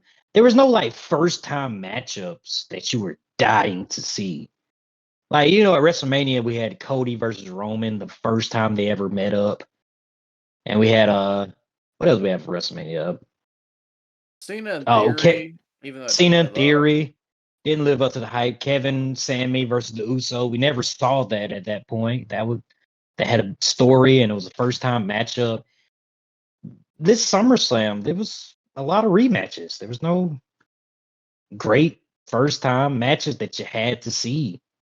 I mean, if you've seen Seth versus Finn 7 years ago, they pretty much did the same thing, except with more people involved. I didn't even think about that. Other than Logan and Ricochet, was there an original match on the card? No. Golly. See, yeah, that definitely. Again, I didn't That- think about it till now, but that 100% played a fact into why this show was not that good, because it also felt like I had already seen most of it. Yeah, a bunch of rematches. So, I mean, where do you think Seth goes from here? Because we're gonna touch on a little bit of Raw. Um, he's still feuding with the Judgment Day. They cannot possibly keep going with him and Finn. But And for Priest, didn't they have Shinsuke turn on Seth? I don't know. I tuned out at the main event. I was about to say, I think you're I didn't right, watch but it. I didn't keep watching that far to Yeah, I find did. out. I didn't when I saw that was the main event. I was like, okay, yeah, I can skip this now. The rest of the show was pretty good, but when it got to the main event, I didn't want to see Seth and all the other guys he's been interacting with for the last 4 months having the same match again. I don't know when he's gonna drop it, but you had a good point a couple weeks ago about everybody's got a long title reign right now, Yeah. and it's getting a little too much because like Gunther's on an all-time run, Roman's on an all-time run, Rhea has She gotten ain't defended it. She ain't defended it since what? Well, she didn't defend it on Money backlash. in the Bank. Yeah, she didn't defend it on Money in the Bank or SummerSlam. So It's getting two to straight the two straight pay-per-views. you want to indict Tony Khan about his booking of FTR. What Do about I? I don't care. Don't use those guys. no, I just mean like last year you were like they can't get over in their own company when I was trying to say that they were tag team of the year. Um how how well is Triple H keeping Rhea Ripley over? well, well, I think she still gets great reactions. I She's the most over woman on the roster. But by she far. never wrestles, and that's what got her over at WrestleMania. Special attraction, Micah. You don't get to see her every week. Just like Roman, you don't get to see him wrestle every week. I FTR don't aren't know. special attractions. Sorry Get to out tell of you that, here. Micah. I'm sorry to tell you that. They're not. They're the greatest tag team in the world. They're not. Did the Usos die? The Usos aren't a tag team anymore. Says who? Says Jimmy. It's all right. We'll get there, but He did it for the well-being of Jay. He mm, loves his brother. He did it for his brother. I still think FTR are better than the Usos if they are there. Nah, come on now. Let's not do that. Let's not do that. Usos beat them while they were in WWE, by the way. Gotta point that out. Oh well, yeah, I'm sure if they were related to The Rock, FTR could have beat them too, but Oh, come on. Regardless. moving on for the Women's SmackDown Championship, this is just the WWE Women's Championship. Bianca Belair versus Asuka versus Charlotte. Mm. You didn't have any scoops. I got a couple.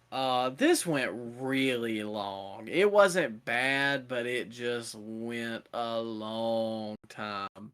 And it didn't pick up till close to the end. Yeah, we didn't need to give these girls 30 minutes. No, especially with the main event going that long already. Yeah. Bianca's injury and return was done well. I actually thought she got shoot injured. But then, she came back and it worked. And when she won the title, I was actually kind of like happy because I was like, oh shoot, they pulled me in, they got me at the end. Not It was only unexpected. yeah, not only that, I wasn't expecting her to win the title, and I like Bianca the best out of the three of these women. So I figured, well, good on them. And then Io came out. And she's not necessarily my favorite, but the crowd was really hot for that to happen. So if that's... Sometimes we dog people. You do. Oh, yes. I'm the unbiased member of the Scoop Slam podcast. Oh, sure. Okay. Let's roll the tape about 5 minutes to the FTR comments just a minute ago. But sometimes I've just got to say this. If they're over and the people like them, well, then I can kind of give it a pass. Io's not my favorite, but the crowd's over for her. I see a lot of people raving for her online. So if that's the direction they want to go, I'll follow them. So I think the cash in was done well. I hope that this leads to a heel Bianca.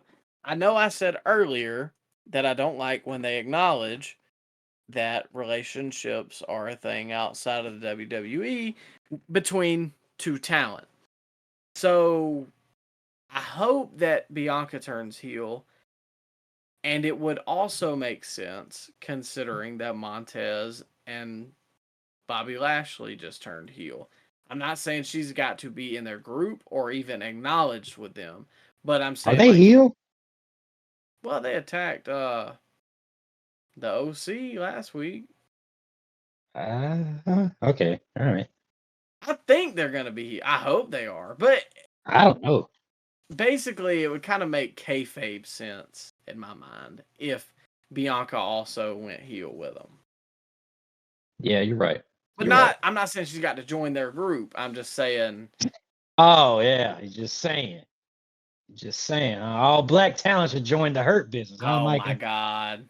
I'm the one that brought that up a couple weeks ago, and now you're trying to pin it on me. I get what you're saying, man. What did you think about this? I know you didn't write a whole lot. No, I didn't write anything. This was because at this point, I kind of did what you did. I watched it. I watched a good portion of the show coming back from South Carolina, and this match had me like in a deep sleep in the back seat of your car, man. This was rough to watch, and I'm not gonna lie to you, Micah. When I went back to rewatch the show, my finger slipped, and I may have skipped to the end to the cash in. Yeah, the cash in was done pretty well. You know, the crowd went wild, and Bianca winning the championship was a big surprise, and then her losing the championship was an even bigger surprise. So, you know, the crowd liked it. So, yeah, it happened. It was there. Speaking of it was there. Oh man. We've arrived. Oh, come on. And I'm talking with the cadence and pace and excitement that Michael Cole and Corey Graves had while commentating over this match. I don't like that combination. I didn't like the commentary all night. Personally. Especially we'll get there. It's one of my slams about the commentary during this match. Jey Uso versus Roman Reigns for the WWE Universal Championship and the right to be the tribal chief. There's a lot of notes here. Where to begin? I want to go ahead and preface this with I told you so. You did call that. I want to follow it up with I told you so. Oh, come on now. And I want to come behind that and close my thoughts with I told you so. Come on, have some class, man. Have some class. In all seriousness, this should have been a Samoan strap match. Something should have been different because I'm not saying that like it has to be really gimmicky, and I'm not even saying that every match has to have a gimmick. But this kind of has some stakes, and we saw this match. We saw a regular match at Night of Champions a couple years ago. We saw a Hell in a Cell match. I know that this has nothing to do with this per se, but last year at SummerSlam we saw a no DQ match or last man standing between Brock and Roman. I don't think this was gonna beat that, and it didn't. It could have though. It could have. But I think they should have just went with a complete different gimmick in the first place and then not had that to be compared to. Does that make sense? Yeah. And I think I want to hit you with some fantasy booking real quick. Let's go. If they still wanted to do this in a way that Jay gets cheated, I don't like that they went ahead and had Jimmy come back, in all honesty. But if they wanted to do this in a way that Jay could still... Because the whole thing about Tribal Combat was no interference. Like, they even said that in the rules. And then had Solo out there for like 25 minutes. They could have had a strap match and had Heyman slip Roman some box cutters or something. Cut the strap. Did you want me to cut him? Oh. No. Cut you want him to stab Jay? No, it's not Tribal Combat to death. I say, Moxley in this match? Oh, God. Hey, he was almost at last year's SummerSlam. Or he could have been. It would be dope.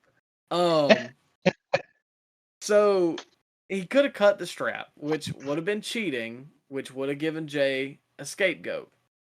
He could have, like, tied Jay up to something or, you know, like, basically knotted the strap around something and then just waylaid him with, like, a chair or a kendo stick or something like that, which would have been out of the parameters of a normal match, cheated Jay, Roman could have beat him in the middle, but still gotten out of it. But now the match went way too long, was the same thing that we always see, which is just a no DQ match, and this was the worst of the Roman tropes. Like, it was everything people hate about Roman, everything people hate about the Bloodline storyline. And I just think it really left a sour taste in people's mouth about SummerSlam. But I'll step off my block for a moment and let you talk about your scoops. Was that a scoop that you just hit me with? No, that was Like, just an overall thought of like oh, what that I was, think they could have done to get out of this. oh, okay. That was you setting the table, huh? Yeah. All right. Well, let me sit down and make a plate here. My scoop was a very surprising finish. It did get people talking, Micah, and it is True. something that has been foreshadowed for the last 3 years. If you think about it, let's dive a little deep here. All the times Jay lost to Roman one-on-one matches, Jimmy was the reason. The first time was Night of Champions, I think during the pandemic, 2020. Jimmy threw in the towel for Jay when Jay got locked in the guillotine, costing the match. The next pay-per-view, it was Hell in a Cell I Quit match, Jay versus Roman. What happened in that match? Jimmy came out. Jay wouldn't quit. Jimmy jumped on top of Jay, so Roman stopped, you know, beating the bejesus out of him. Roman locked Jimmy in a guillotine choke, and then Jay quit to save Jimmy. So again, Jimmy was the cause of Jay, losing the title once again. The first time Jimmy got injured, Jay got a spotlight. Jay became right hand man, main event Jay Uso. Jimmy got nothing. What happened again when Jimmy got hurt? Jay got the same spotlight. Yeah, I mean, everybody was talking about Jay. What about Jimmy, though? Yeah, I can see how he would be a jealous brother, and that would make him want to, jump into the match at SummerSlam. And Roman mentioned it in past promos about uh with Jay and Jimmy. He said that Jay was a jealous brother, and Paul Heyman, he called out Jimmy when he was in the hospital, saying Jay was the reason he was there. So I mean, it's not like that it came out of nowhere and it was straight out of the Russo book of bad booking ideas. I mean, Wrestling. yeah, it happened, but there was reasons to why it happened. And a lot of people didn't get that in the moment. A lot of people just have the knee-jerk reaction of, oh, it made no sense, and why would Jimmy do something like that? How about you pay attention to the storyline, you jabroni, you mouth breather? How about you watch the actual television instead of not talking about you, Mike. I'm talking about, people on the internet, the IWC, always always thinking the worst of WWE. How about you let it play out? The bloodline storyline is something that many people have been saying is the best storyline WWE has ever produced. So how about we give it a chance before we just bury the booking of Jimmy turning on Jay?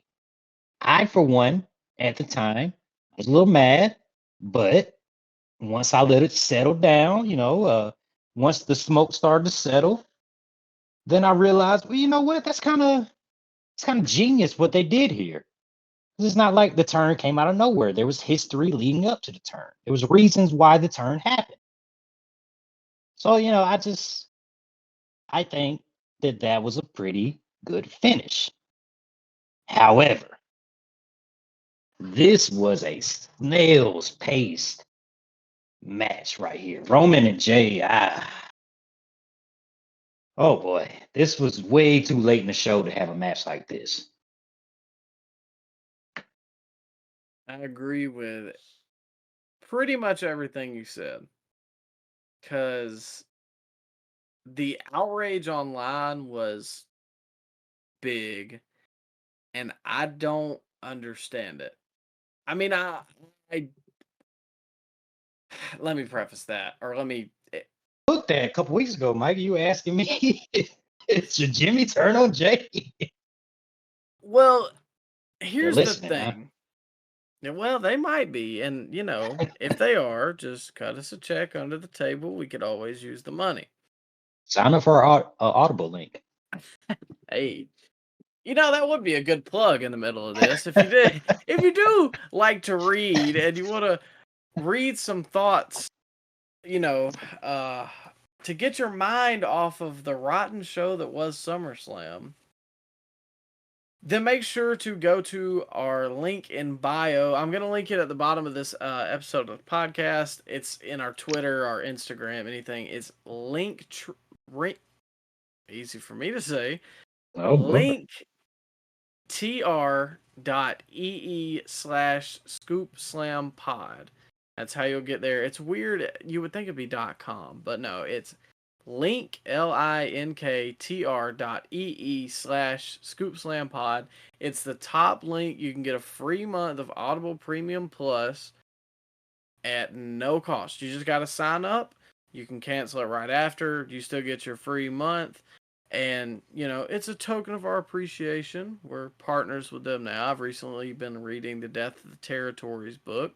I've really enjoyed it. So make sure you get that. And you also may be eligible for up to 2 free audiobooks if you use that link.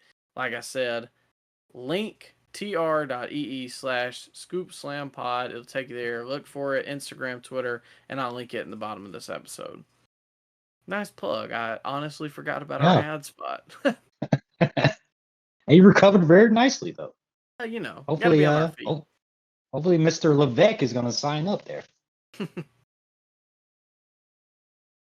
Well, going back to this, like I said, I agree with everything that you said. The outrage online about the decision itself, I thought was ridiculous. This obviously furthers the story. You just laid everything out about why this makes sense. And to me, it gives it new legs. Where else were they going to go? They don't have anybody left. On SmackDown? No, I just mean in the bloodline in general. No, because they haven't added anybody new. And a lot of people, including myself, have knocked them at times for their decision making. The Cody Rhodes thing. A lot of people knocked him about the Sammy thing. A lot of people knocked You him were about the mad Drew about Drew. thing. Yeah. And every time they've taken us on the story, and even though I still am, the court's not closed about the Cody situation, they've been able to recover. So what I wrote was, the Jimmy turn was something that I expected, but it was the moment that you take away from this. I don't know what I meant by that. I think I was watching this pretty late, to be honest. Okay. The Jimmy turn was something that I expected. Yeah. And I'm going to see where they lead us. I'm going to give them time to make this make sense. And you just made it make sense in 8 minutes off the top of your head. So, obviously, this story does make sense. I know that people want to go, oh, well, Jimmy turned on him a month ago. There's ways you can get around that. There's ways that makes sense. There's inside jobs, stuff like that. So that was not my gripe. Yeah. The match sucked pond water. Yeah, this was the worst Roman match that I've seen since. This is no, because I like this. I thought the Rumble match he had with KO was pretty solid. It was probably on par with that. Maybe a little worse than that, actually. I think a little worse. Yeah. It just was paced poorly. Yeah, it never felt like it got off the ground. I think the show overall before this hurt it because I don't think the show ever really picked back up. A couple things that I've just pointed out, and this is the last of my slams. The announcing was awful.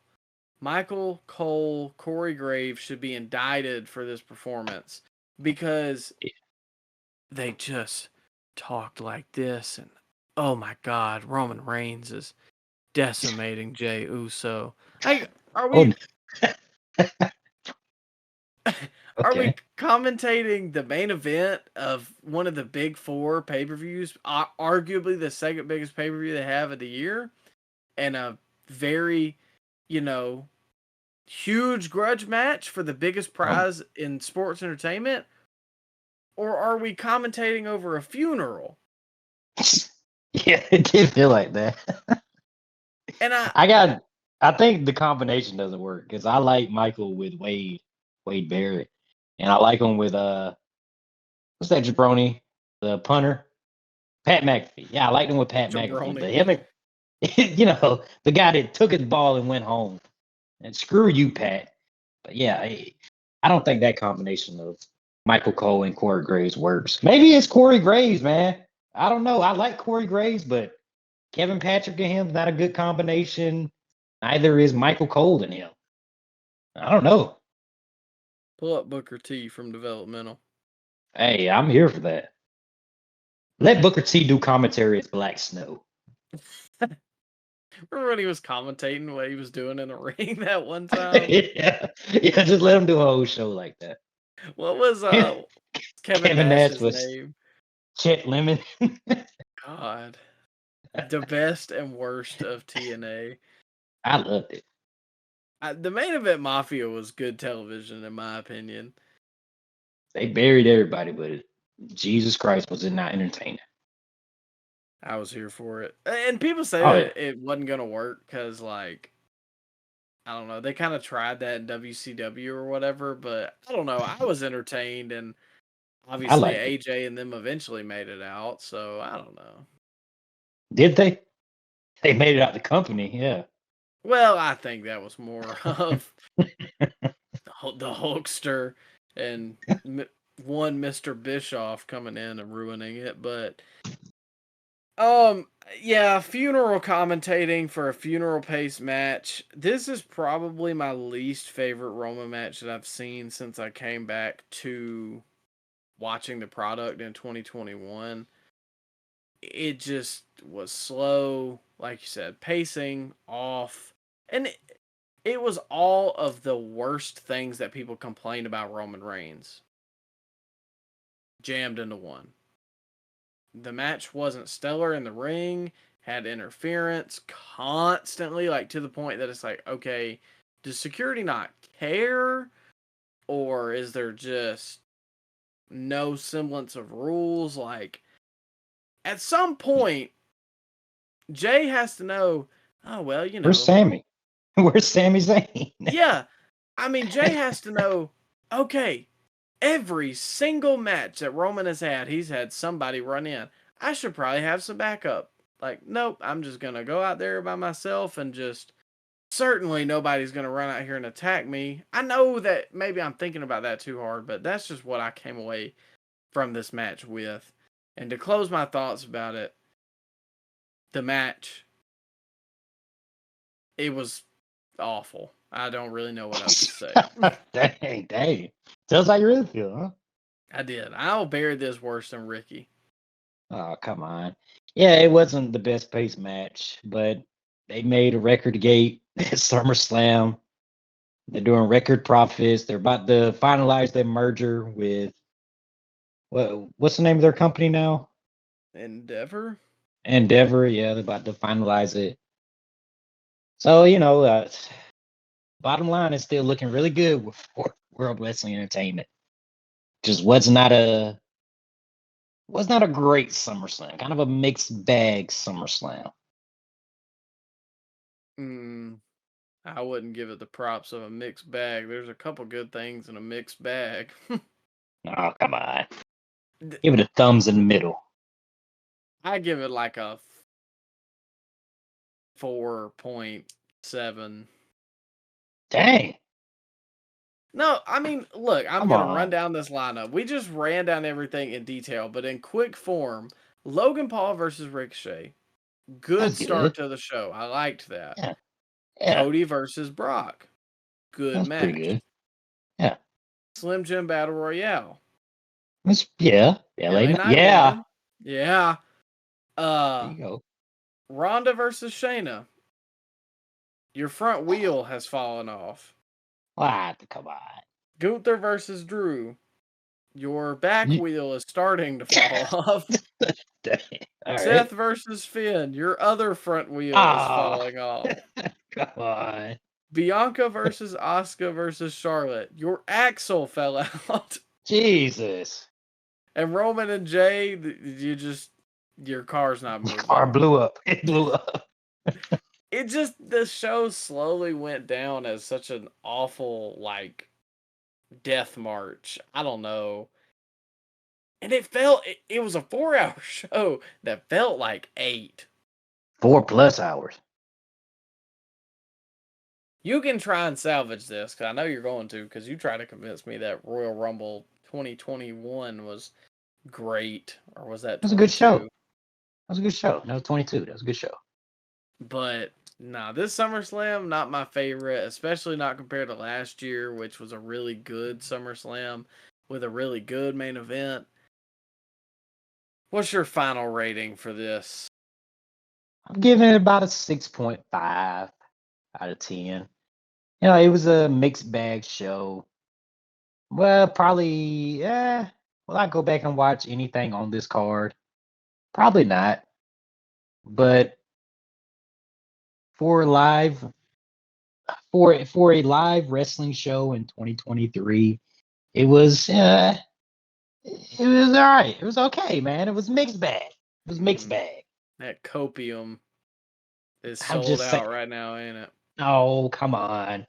I don't think any match was like a train wreck. It was just the slow pacing of the main event that kind of dragged it all the way down. And the terrible 30-minute women's match.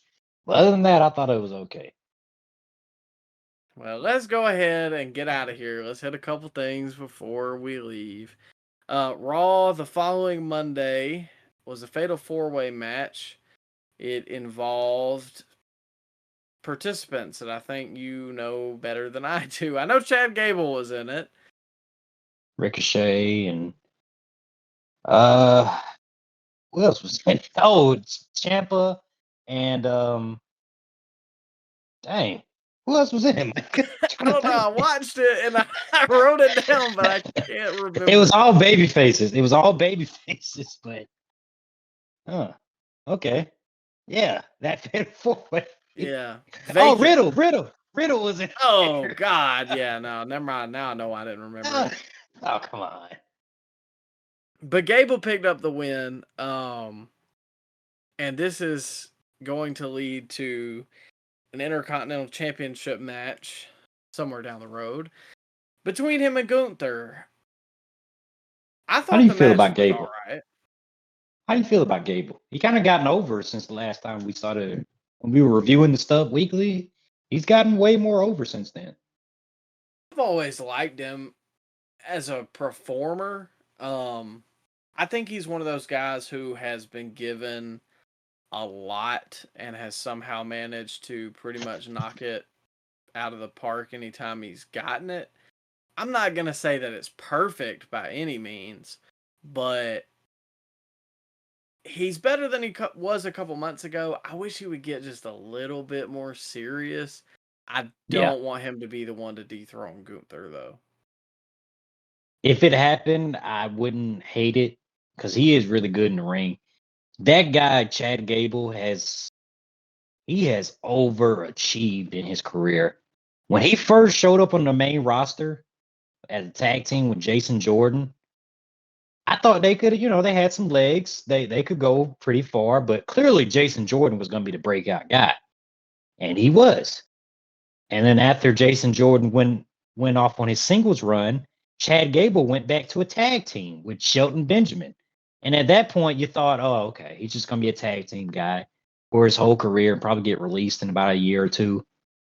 But no, they'll throw a stupid gimmick his way, like Shorty G, which was, I don't even know what it was supposed to be, but it happened. And he was wearing some goofy gym shorts and some weird stuff, but he made it work and got out of that gimmick and started doing the Alpha Academy stuff with, I think, his real life best friend Otis.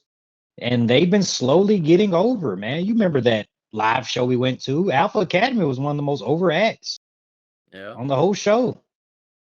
And then look what he's doing with the Maxine Dupree now. I mean, she was my breakout women's wrestler of the year. She's becoming one of the most overacts on Raw by association with Gable. I think he might be cooking on something right now. It might if he might beat Gunther. I don't know. I just don't think he's there yet. You don't. I think it would instantly make him if he beats Gunther. He's just kind of been treated like a comedy guy, so I don't know. But who else would you give that spot to? Well, who's in that position? How far is Gunther to beating the record? What? How about one Mr. LA Knight? He's pretty much a babyface at this point. Yeah, but he is still technically on SmackDown. I just think he doesn't need that at this point. He's pretty much like right underneath main event status as far as live reaction goes. If Gable beats Gunther, he's instantly a credible guy on the roster. And nobody else is in that position to make that next big step other than Gable. I mean, yeah, you've got a point. I just worry with how much he's been treated like a goof. Who else we got, Mike? Yeah, and I guess you've also got to think about how many of those people have not been treated like goofs at some point. Yeah, I mean, he's already beaten Drew. And you can't just like fast track Ilya Dragunov to the main roster and have him beat Gunther. Nobody would care. So I don't think it would be the worst thing to have Gable take this title off Gunther. I'm going to let it play out. I'll see how I feel as we near the record, because it obviously is not going to lose it till then. So I got to see how they get there, but they had a good match on Raw a couple weeks ago too. I don't know if you caught that. Not that I remember. Yeah, they had like a 5-minute challenge, and then he. Oh yeah. I actually did see that. Yeah, that was pretty good too. So I think if you give them a little bit more time on pay-per-view, they could have something special. I'm following you. I'm picking up what you're putting down, but all right. I don't know if I'm going to keep it. But the only other thing from Raw was pretty much what caught fire on Twitter and every other social media was the LA Knight Miz promo battle in the ring. Sir. Miz came out here looking like 2016, and LA Knight was following him every step of the way. I think Miz got the better end of the promo exchange, actually. I think to a point, yes, but LA Knight still got over. No, of course. Because, I mean, The Miz kind of like regained his credibility and was like, I am still this guy. Like, I still did these things. I'm not just some slouch. I'm tired of everybody treating me like some slouch. So I think he did kind of remind people that he is a big deal, and it is a big deal for somebody to beat him. But also, LA Knight held his own with who is one of the universally regarded best people on the mic in the business when he really wants to be. So I think that it showed something for LA Knight.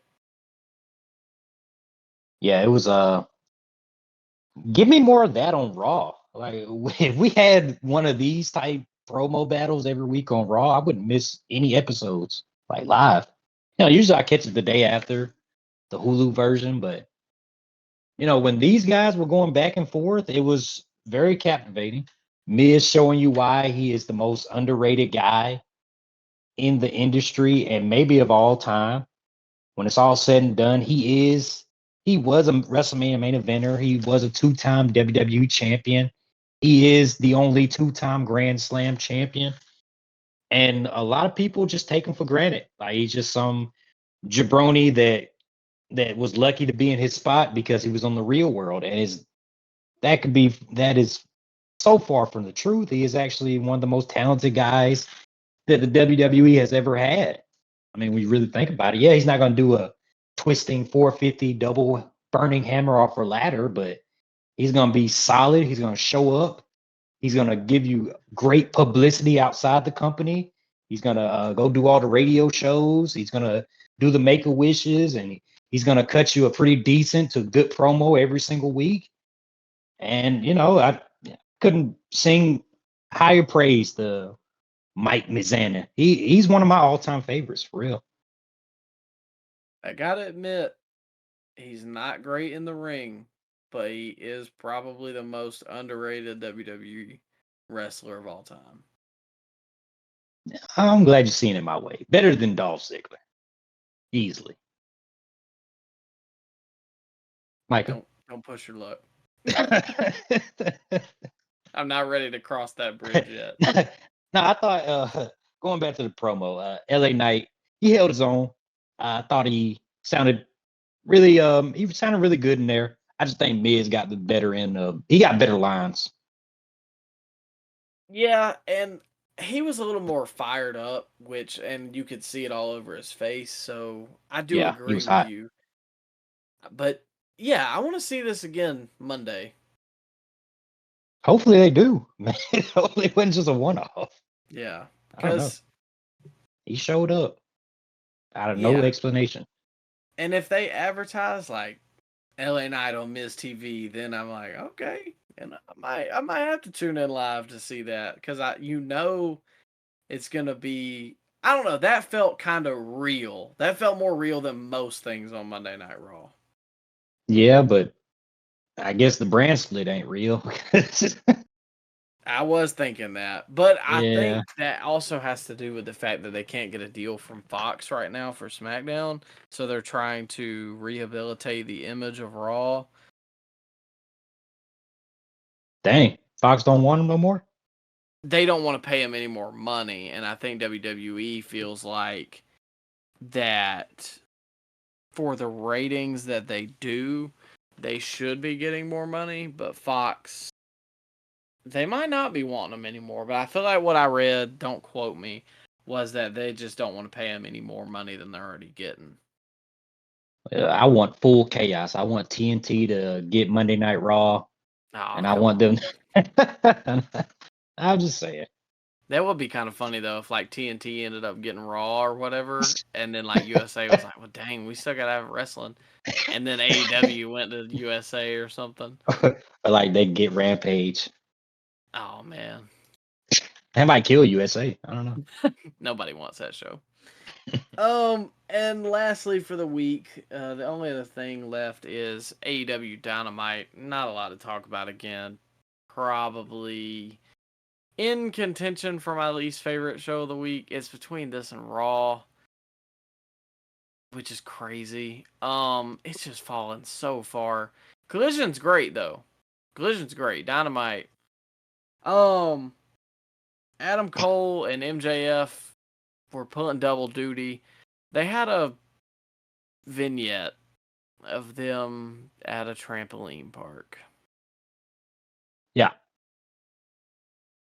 It was really hokey and just shot in a way that is fake.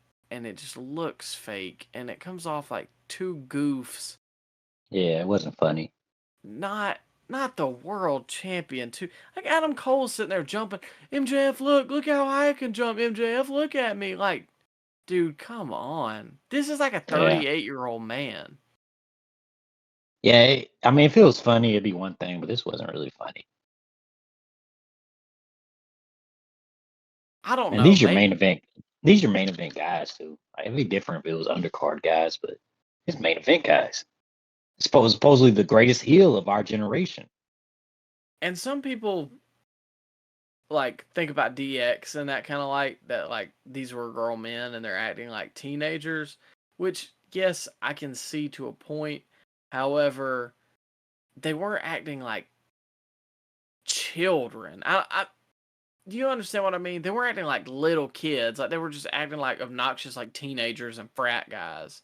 That's a little different than look at me, look at how high I can jump. Not in an ironic way, which is what DX would have done, but in a serious way.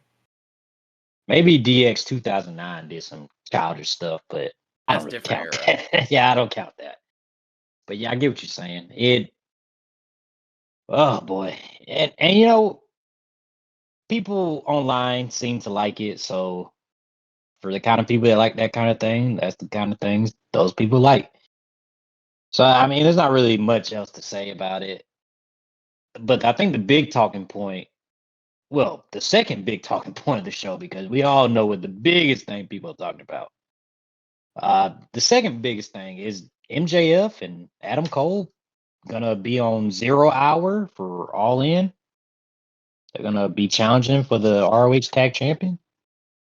Yeah, that's weird. Like, are they gonna win?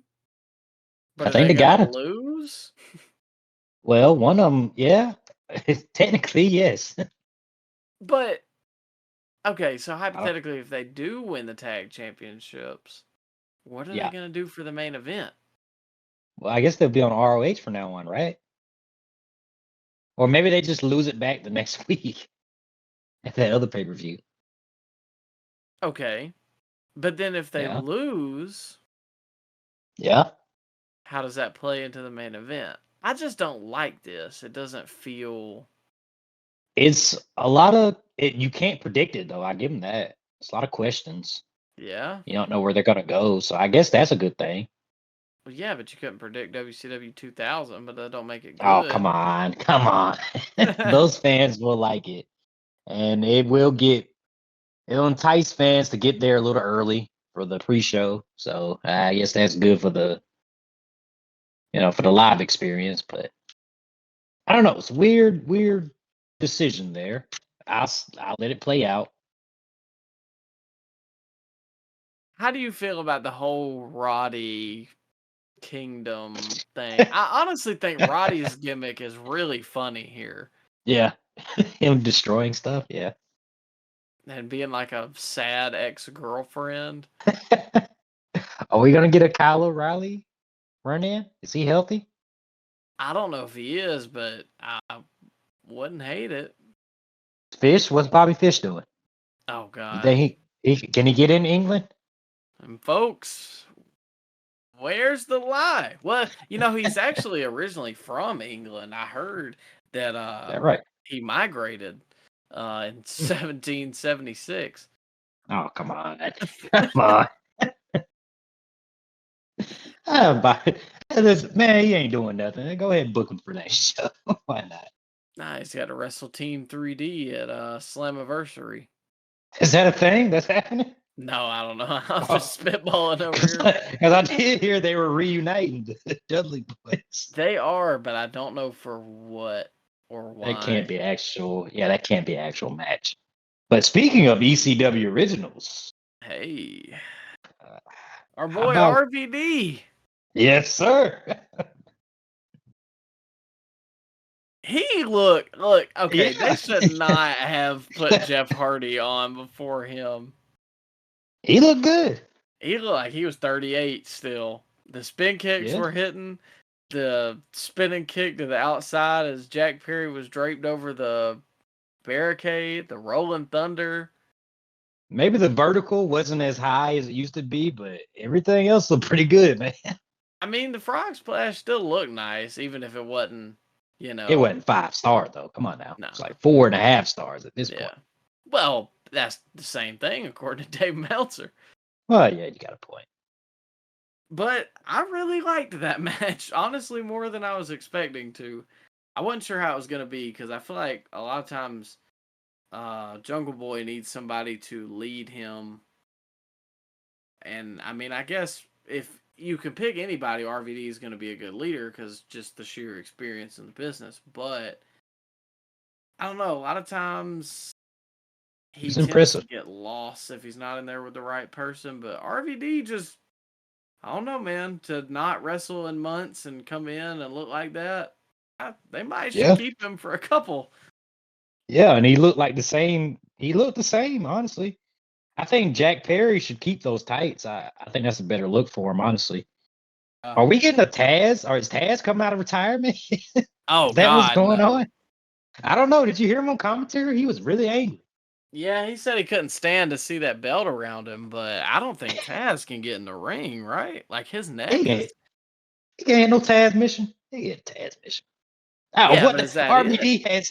Well, RVD can have 90 concussions, and you have no problem with him competing. But Taz, oh, he broke his neck 30 years ago, and you can't have him wrestle ever again. Come on. Yeah, but I mean, if it's surgically repaired, I don't know how that works. I'm not a doctor. Well, yeah, I mean, telling me Sting. I mean, Sting got his neck broken by Seth Rollins back in the ring. Like it went nothing a couple years later. I guess that's true. Yeah, It's kind of a like in funny a Taz mission. conversation. Because this fantasy football podcast that I listen to, shout out fantasy footballers at the Ringer podcast. They were talking about how like if Klay Thompson or Kevin Durant had tore their Achilles like 10 or 15 years earlier, they would have never been back in the league. But Well, now with watching today's watching Clay, watching Clay. I mean, he probably should have never came back. Honestly, oh come on now, he's still got he shit. buns. He's buns. He just had a rough year last year. He's coming back this year. You should listen to his He's interview buns. with Paul George, Podcast B, another one that I listen to. Clay's a clown, but go ahead. Why don't you like Clay? What's wrong with Clay? Man, He he's just plays so for the Warriors. egotistical, man. No, he's a egomaniac. If a team blowing him out, he'll start to throw up the four hands symbol. Like, he's won 4 championships, buddy. They could have won those championships without you. They had Kevin Durant on the roster. Come on now. He admitted that he was in a bad mind state at that point, and he He's a clown. apologized. He's a clown. Oh, the You don't Warriors like never win anybody. anything. No, I don't like Clay, but go ahead. I'm sorry. I like LeBron. Anyways, but in today's medicine, with the injuries that KD and Clay suffered, they were back pretty much the next year. So, like a guy like Taz who broke his neck and hope you're never medically cleared again. But we have guys like Danielson, Sting, you mentioned, Saraya, Edge, Christian. Like, Rhino.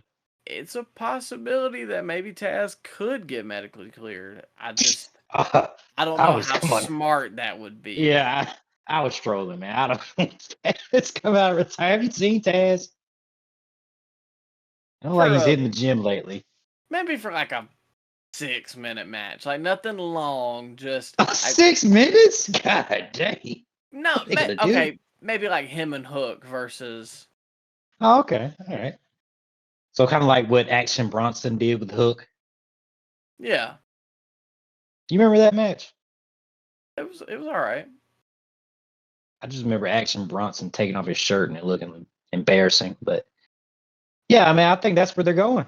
Maybe Taz come out of retirement for one last Taz mission. I could see it. I wouldn't hate it. Why not? Why not? RVD looked good though. Bring him back. Bring him back to WWE. One last match. Or tag team with Riddle. Oh no, God no! Don't bring him back to do that. What? Don't you disparage the last Come on. waning moments of RVD's career by shackling him with that jabroni. What? Come on. No. That'd be a good combination. Well, I can tell you what's going to be a good combination for us to get some sleep. So this, ladies and gentlemen, is the end of this episode of the Scoop Slam podcast. We hope you enjoyed it. It was a good weekend. We're glad to be back in one piece with no shoe prints permanently etched into our body. SummerSlam sucked, but we're hopeful for the future. Hopefully the Bloodline can, keep this going with their record profits, like you said, since you're such a shrewd businessman.